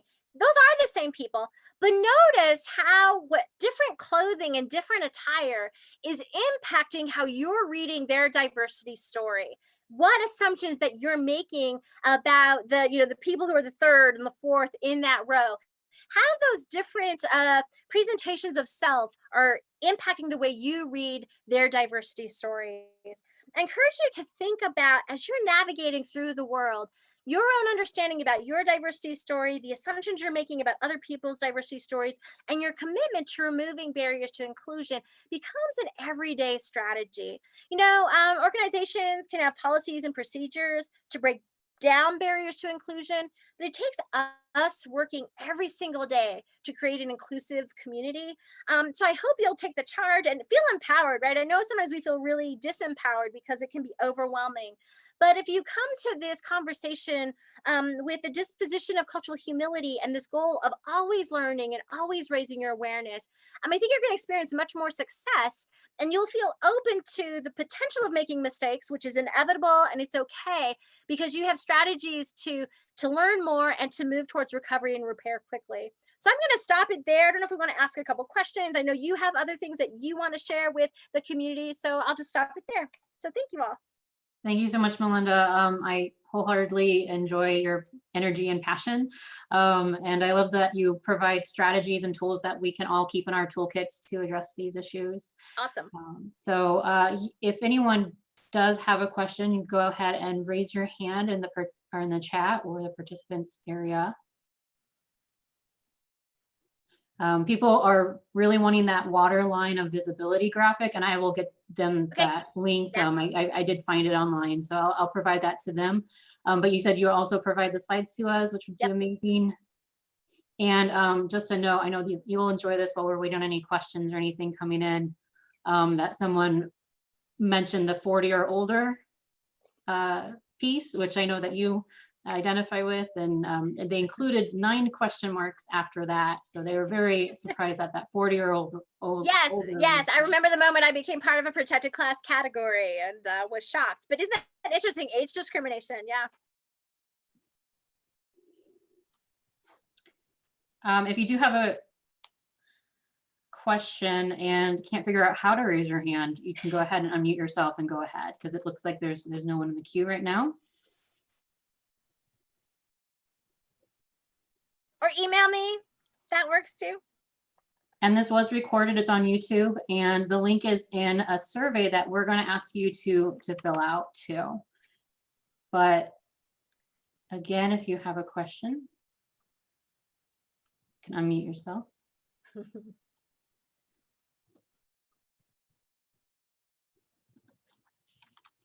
So Okay, Sean, go ahead. I have a quick question. Just could you talk a little bit about this in terms of international groups in particular? Of course, a number of us here from the International Planetarium Society, we have a very, of course, international members from a broad variety of cultures and backgrounds.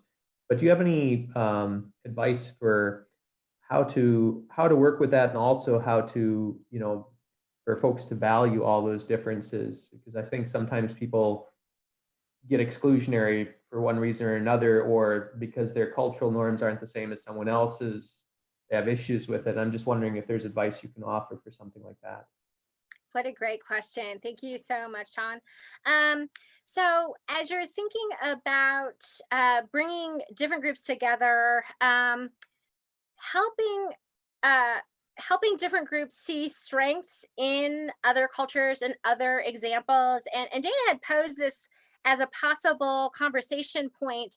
When you think about the different phases of the moon and the names of the moon in different contexts, how different cultures have different ways of describing moons in different cycles in different places, and what that means. And we can often be ethnocentric and assume that our view of the moon and the phases of the moon, or ways to do certain things in different cultures, is the best and is the most important one. One way we can think about it is offering different examples and seeing the strengths in each of them. So instead of thinking about one as being better or the one is being worse, but what do we take away from each of these, and what do they contribute to our overall understanding about how different communities and cultures see this thing that we all see or experience together. And so pointing out that there are different ways of looking at things and seeing things, and that there is value in each of them, and that we can be strengthened by seeing a different perspective. And a lot of this can happen through modeling. And so having some examples available at the beginning that you can show individuals, and then encouraging people to model that behavior as well. I know that in higher ed, we always assume that if you just put people together in groups and group projects, that they'll just magically know how to do group projects. And then we realize you actually have to model it and give them tools and give them ways to do this. I think about this as well when people from different backgrounds and different cultures and experiences coming together, just assuming that they won't have an ethnocentric or perspective bias is kind of a limitation on our part. And so giving people tools and examples to model and prime their thinking around that. Because it's inevitable, right? We're all going to come in with our own perspective.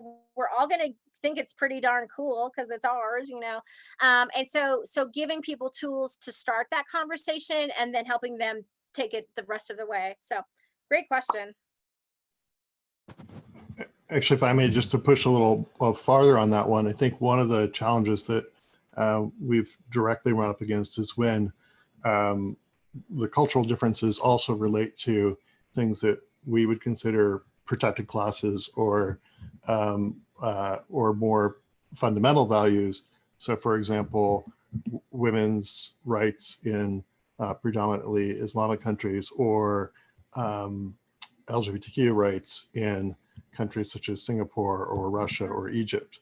And so as an international organization, we've come into some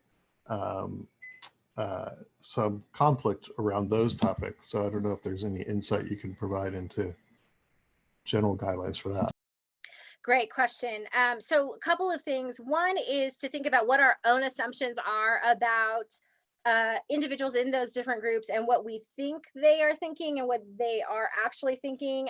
And so getting clarification from what people's perspectives are. So for example, I work with students frequently, and they'll see students from Saudi Arabia on campus who are wearing hijab, or they're being covered. And they come from the perspective, they're like, I don't like seeing those women so oppressed. Like, those women are so oppressed. They're here in the US. They shouldn't be oppressed like that anymore. And so flipping the conversation a little bit and having some more in-depth conversations around this. And this actually happened on our campus, where we were talking to women who were wearing hijab, and they were saying, you know what, one of the things they loved about being in the US was that they were able to practice their religion openly and publicly without persecution. And so what they saw as a very empowering thing, we were translating as being this example of oppression that we were not understanding. And so by not knowing where the students were coming from or what their experiences were, we got a much more nuanced understanding of what was going on. And again, we still did not agree. Like, we had different perspectives on where we were going, but we realized that we didn't know exactly where they were coming from until we had the conversation. Now, you mentioned something about rights, like LGBTQ rights and things like this, where you may be working with people who come from cultures where there is no such thing as homosexuality, right? That this is not something that is part of their cultural construct. And so one of the things that you can do is either talk about, well, what does it mean within your culture if someone is coming to you with this experience? Like, how would you navigate that difference? And so, how would they experience that or talk about that? And they can say, one of our strategies in the US is to have this conversation around these experiences, so you can have a conversation there. And then can you come to an agreement around some more fundamental shared values? And oftentimes it's around human rights. Now, again, I can imagine different contexts where there is not agreement about who has agency and who is grievable and who has opportunity for human rights. But is there a place where there is shared agreement, and then understanding where the differences are in those different contexts? But to do this well requires moving into building trust with individuals, developing relationships, understanding what assumptions we are coming to the table. I mean, I remember when those students, they were convinced that they were going to liberate these women who were wearing the hijab, and were shocked to find out that they had a different perspective. And so how do we navigate that? How do we play that out a little bit more? It's more complicated often than we realize. And I will also offer, like, we also don't want to get to the point where we are so culturally relativistic that all things are possible, and that we lose sight of human autonomy and human agency. Like, there are some places where we want to respect human autonomy and human agency, and that may be a place where disagreement occurs. And so that would be a much more in-depth conversation that would require a great deal of trust. Thank you so much, Melinda. I think we have to move on, but that was amazing as usual. And we really appreciate your time. There's a lot of thank yous in the chat that came through. Thank you. Thank you for taking your time. Yeah, it seemed like everyone really enjoyed it. And so wonderful. If you want to stick around, we're talking about records and music next. For everyone though, there is a survey. We have it on I just sent it out to the chat. If you can go to the IPS website through that link and fill out that survey, we can get some information and help our professional development opportunities within the EDI committee at the IPS. And it is on the IPS website because Google Forms does not work in China. We want to make it accessible to everyone. And then I also included a link for the waterline of visibility graphic, and we'll get you the PowerPoint slides when Melinda gets them to me. So thank you again, Melinda. It was wonderful.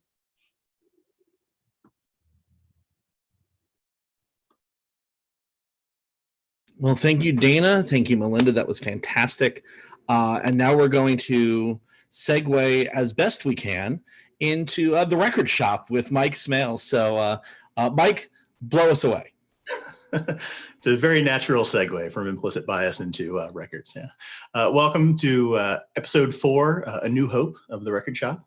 What we're going to do is go through a couple of records. I'll talk about the record. I'll share some links in the chat. And then at the end, we'll share a sort of wrap-up document with information about all of them in case you are curious or want to hear more.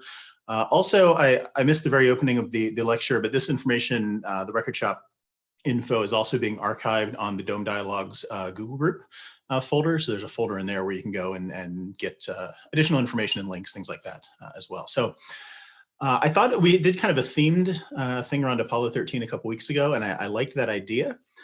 Here in Chicago, it started raining last night, and it's going to keep raining until I think tomorrow night. So it seemed good to maybe think about the nicer parts of spring when it's not so dreary and gray, and go with kind of a spring theme. So the first record we're going to talk about today is a record called Spring Tides, and it's by a Swedish group called Jenna Forever. And we'll give you a closer look, but if you take a kind of a close-up look, you can see there's a little die-cut circle and a star map there. And let me see if I can tilt this to cut down on the glare a little bit. So we see a star map and a couple of constellations, and there's kind of a weird little hourglass shape overlaid connecting Vega and Deneb and Thuban and Polaris. But when you actually slide out the insert, not only is there just a kind of a single 12-foot square or a 12-inch square star map, it actually folds out into a nice 3-foot long star map with constellations and a little foresty scene. And on the inside, there are some rather old astronomy images, as some of you might recognize from decades prior. But so a really cool, and it won't show through. But in addition to the stick figure drawings, there's also really lightly printed constellation artwork on these as well. The Hevelius art, I believe. The record itself is the clear gold pressing of this particular record out of 200. It's a Swedish band, and it could pretty accurately be described as kind of an indie rock or maybe like an indie folk, real kind of soothing vocals. So I kind of picked this record mostly because of the cool star chart and just the general vibe of the music. And then in doing a little bit more research, I found it was actually almost impossible to actually like buy a copy of this record anymore. So I figured I would also squeeze in Jennifer Ever's first record, which is called Choose a Bright Morning.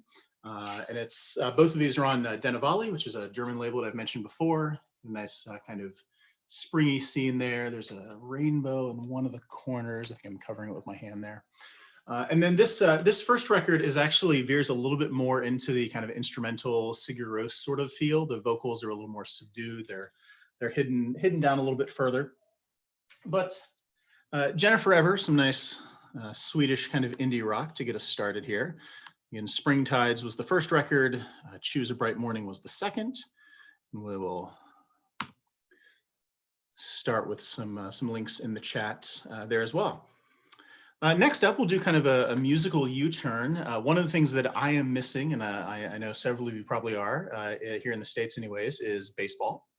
As it's baseball season, we should be playing baseball. So I thought it would be fun to highlight a couple records from a band that was I don't want to say like formed on a joke, but so this is a band known as Puig Destroyer, and a little bit of a backstory here. So the type of music itself is best described as grindcore.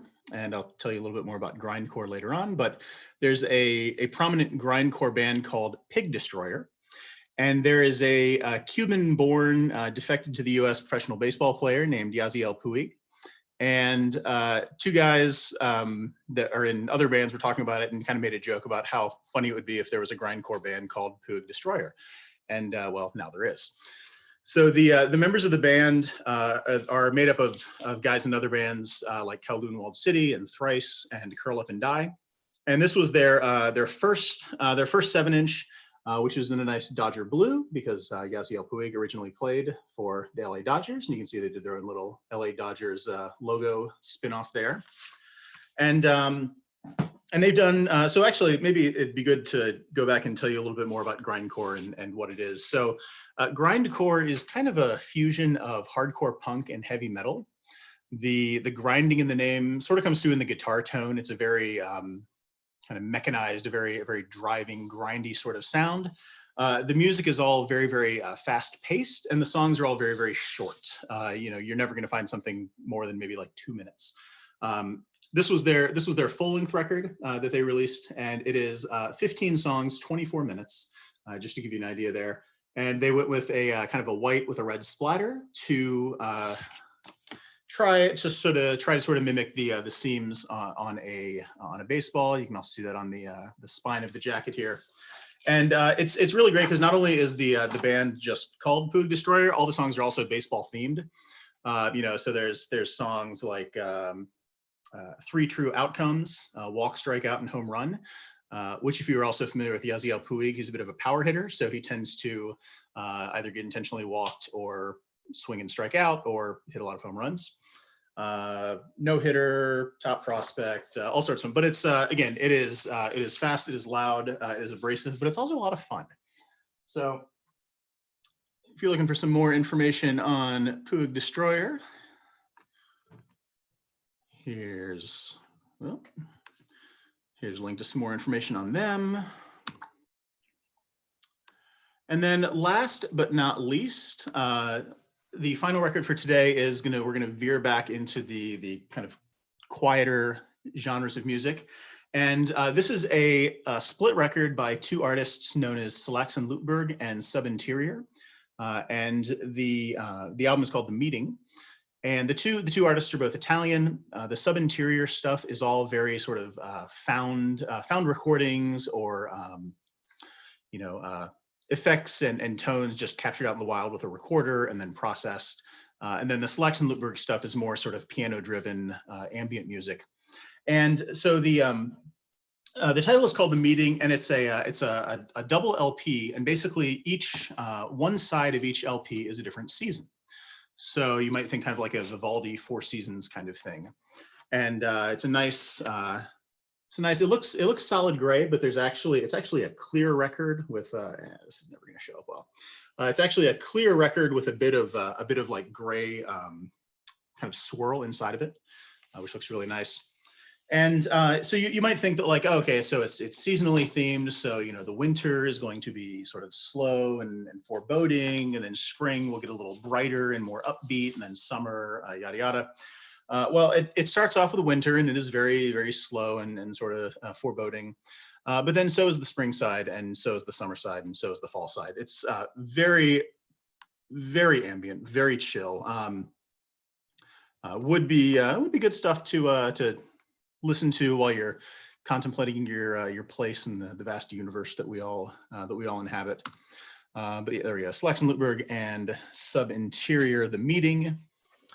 And that is our third one, our third and final. I guess we did a little bit more than three today. We did kind of three general ones going on with our theme. And let's I'm just curious to see if we can ever actually get this thing to work, get this screen share to work.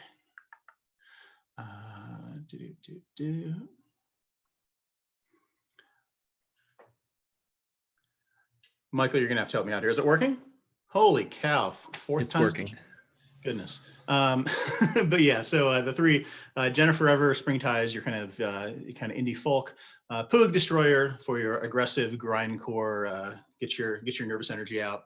And then the Salaxon Lutberg and Subinterior splits, The Meeting, and then links to where you can get more information about all three of those.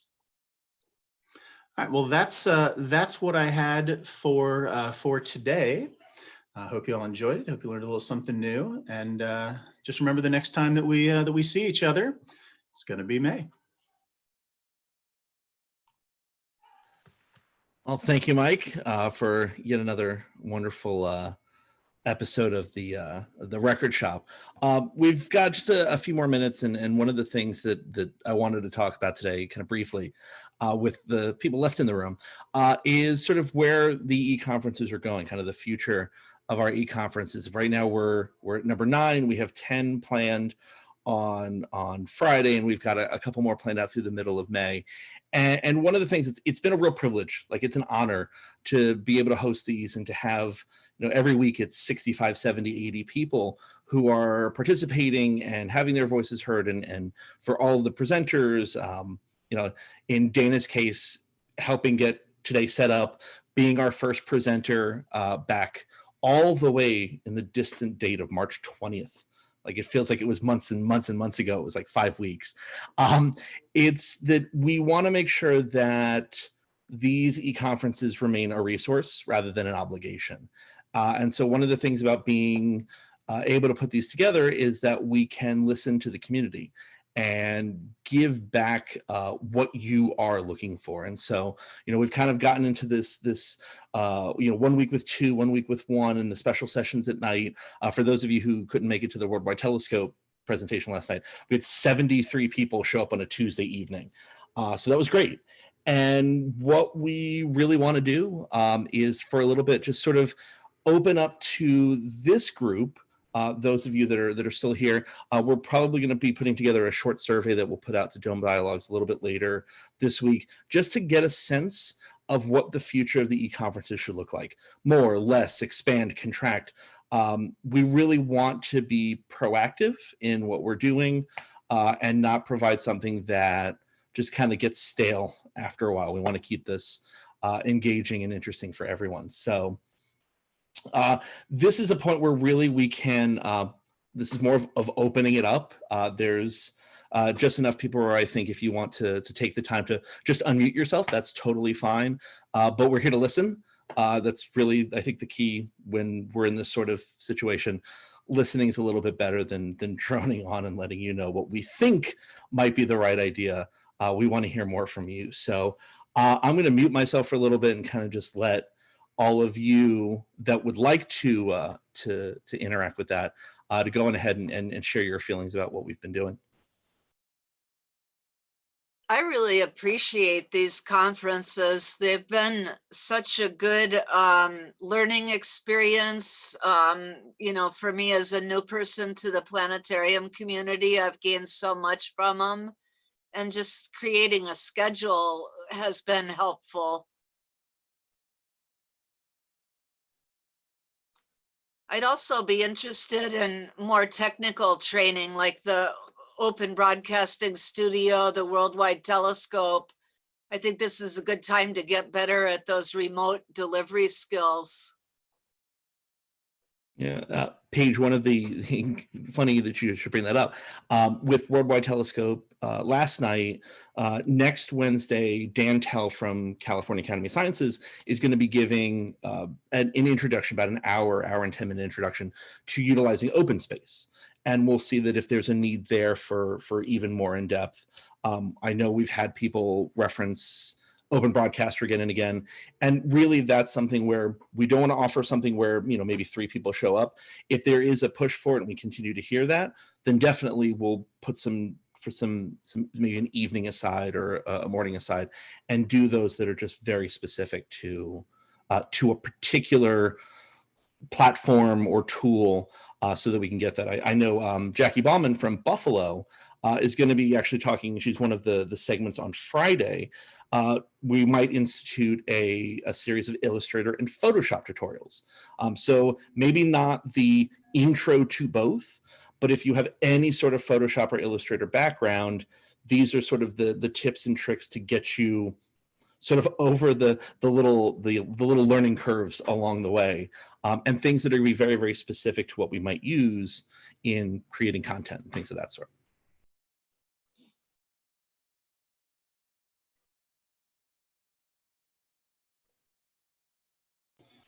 Yes, Anna, we will occasionally go back to the earlier times. I would say at some point, one of the things that's going to happen eventually is once we get into June and July, and the idea of these e-conferences going that long was never the intention, but here we are. I know that there's a very high likelihood that maybe IPS wants to do something in June. We know that we have LIPS in July that would like to do some e-conference sort of work, and we don't want these to get in the way of that. And so we want to kind of step out of the way of the rest of the conferences and the regionals and things. So for things like that, that allows us to maybe push the times back a little bit and have weeks that would be devoted specifically to, you know, a 9 or a 9:30 a.m. Eastern start time, so that you're here and being able to interact with us at 3 in the afternoon, rather than it being, almost dinner time.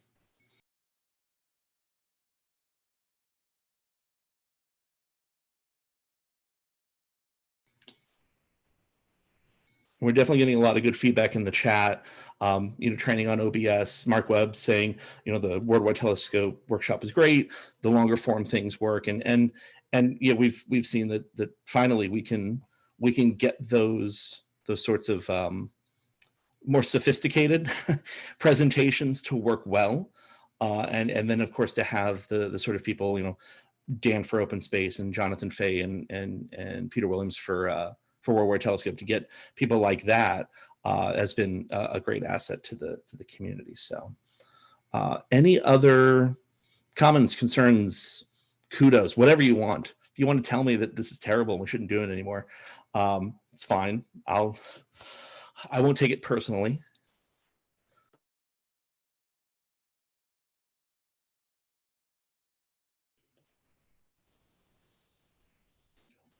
Well, yeah, also it's the fun of having everybody muted in a room while I read it, and we're all kind of sitting in radio silence, and then it's like, oh, this is great. It's good. Paul, I like the beard. That's not part of this, but I'll take it. I'll keep it if that's the case. But yeah, I think what we're going to try to do is just try to remain consistent. One of the things that's probably been the most impressive things about all of this is that we haven't really had any of these, even the ones that are at different times or on different dates. I think our lowest participant number was like 52, which is like that's like a MAPS. It's amazing. And so the days that we're getting 70 and 80 or even 100, to be able to see those and have great content to fill those up with, that's what we'll continue to do. And so as long as you all enjoy these, and as long as all of you are getting something out of it, we'll continue to do our best to make sure that we're as relevant as possible. That's kind of the key here. John Elvert says, after planetariums reopen, do we want to continue with these? That is very much something that I've been contemplating. It will certainly be at a lesser pace than what we have. We may go to no more than 1 or 2 a month, but sort of have those set in stone and be professional development that today, like she hates being put on the spot, but Dana Thompson, the fact that we were in a situation in which her approach to this was, let's do something about implicit bias that has nothing at all to do with astronomy or the planetarium, like how to be a planetarian, but allows us to be sort of better global citizens and be better with our audiences and better to each other. I feel like one of the things that we've really gotten out of the e-conferences is this idea that we can do more professional development about us. And that's been really nice to be able to kind of turn the mirror back towards us, that we're going to work with our audiences and we'll make great shows and we can talk about content creation, but we can also be better community representatives and better peers and colleagues and things. So that's what we're hoping to continue to do. You've made it a lot of fun, and it's good. Plus those hospitality suites have been increasingly fun, but a little bit, Mark, what would be the word we want to use for them? Absurd. There's a level of absurdity in some of them that's been amazing. Yeah, they are what they are meant to be, which is a social interaction, not necessarily professional one. It's not to say that they get out of hand. People have been very, very good about being polite and friendly through the whole thing. But yeah, it's really a place to kind of sit back and have some just safe social interaction that is really kind of impossible to do when you're sheltered in place. So. Yeah, absolutely. Ulieta, one of the things that we decided to do, since today was a little bit about being, inclusion is important. We know that Facebook is sort of an opt-in thing. Dome Dialogues has prospered as it is, even kind of in spite of that. We've started a mirror site. It's domedialogues.org. And so all of the information that we would post for events will be posted to this mirror site. No login required. It's available everywhere. And it does have a tab specifically for the virtual hospitality suites with a link. The link will remain the same, but we just won't tell anybody outside of this room that. And then a list of the upcoming ones, and as Mark creates them, the themes for them. So of course we have the sweet stories, and we have the dirty storytelling 2 weeks ago, and this week of course is aliens.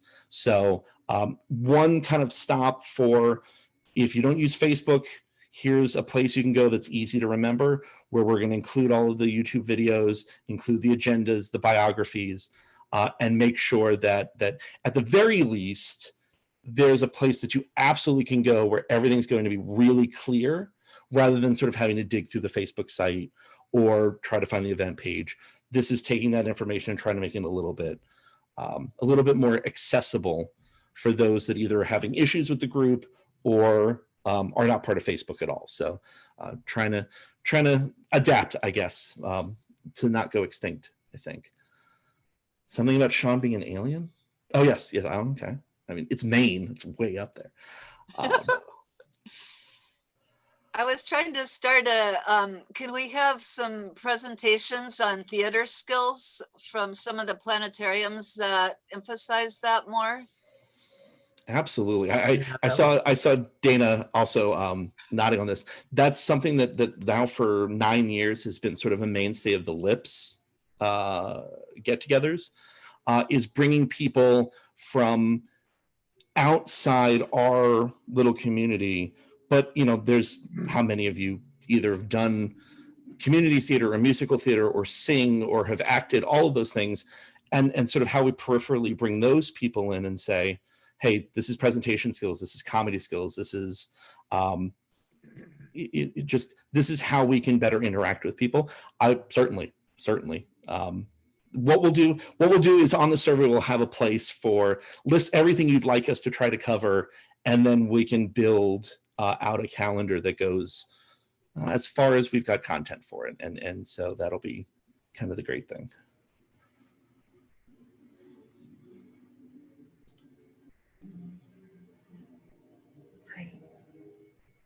Michelle, the address for the where we're storing some of the archives, that'll get posted again in Dome Dialogues. It is a Google Drive. Let me see if this will work. You may want to try this. It is a shortened address. It's bit.ly/Dome Resources. And I believe everything is lowercase because it has to be.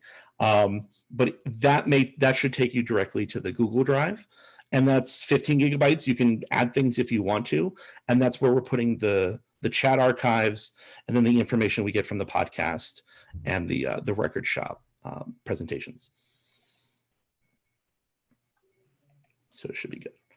And then possibly, it's been 4 centuries, but if we can work with it, I think Galileo could make an appearance either at an e-conference or at a hospitality suite. We got to work it out with his agent, but we'll see what we can do. So Galileo possibly in the future. Not LeVar Burton, unfortunately, but Galileo probably a step below Reading Rainbow and Next Generation. So works out pretty well.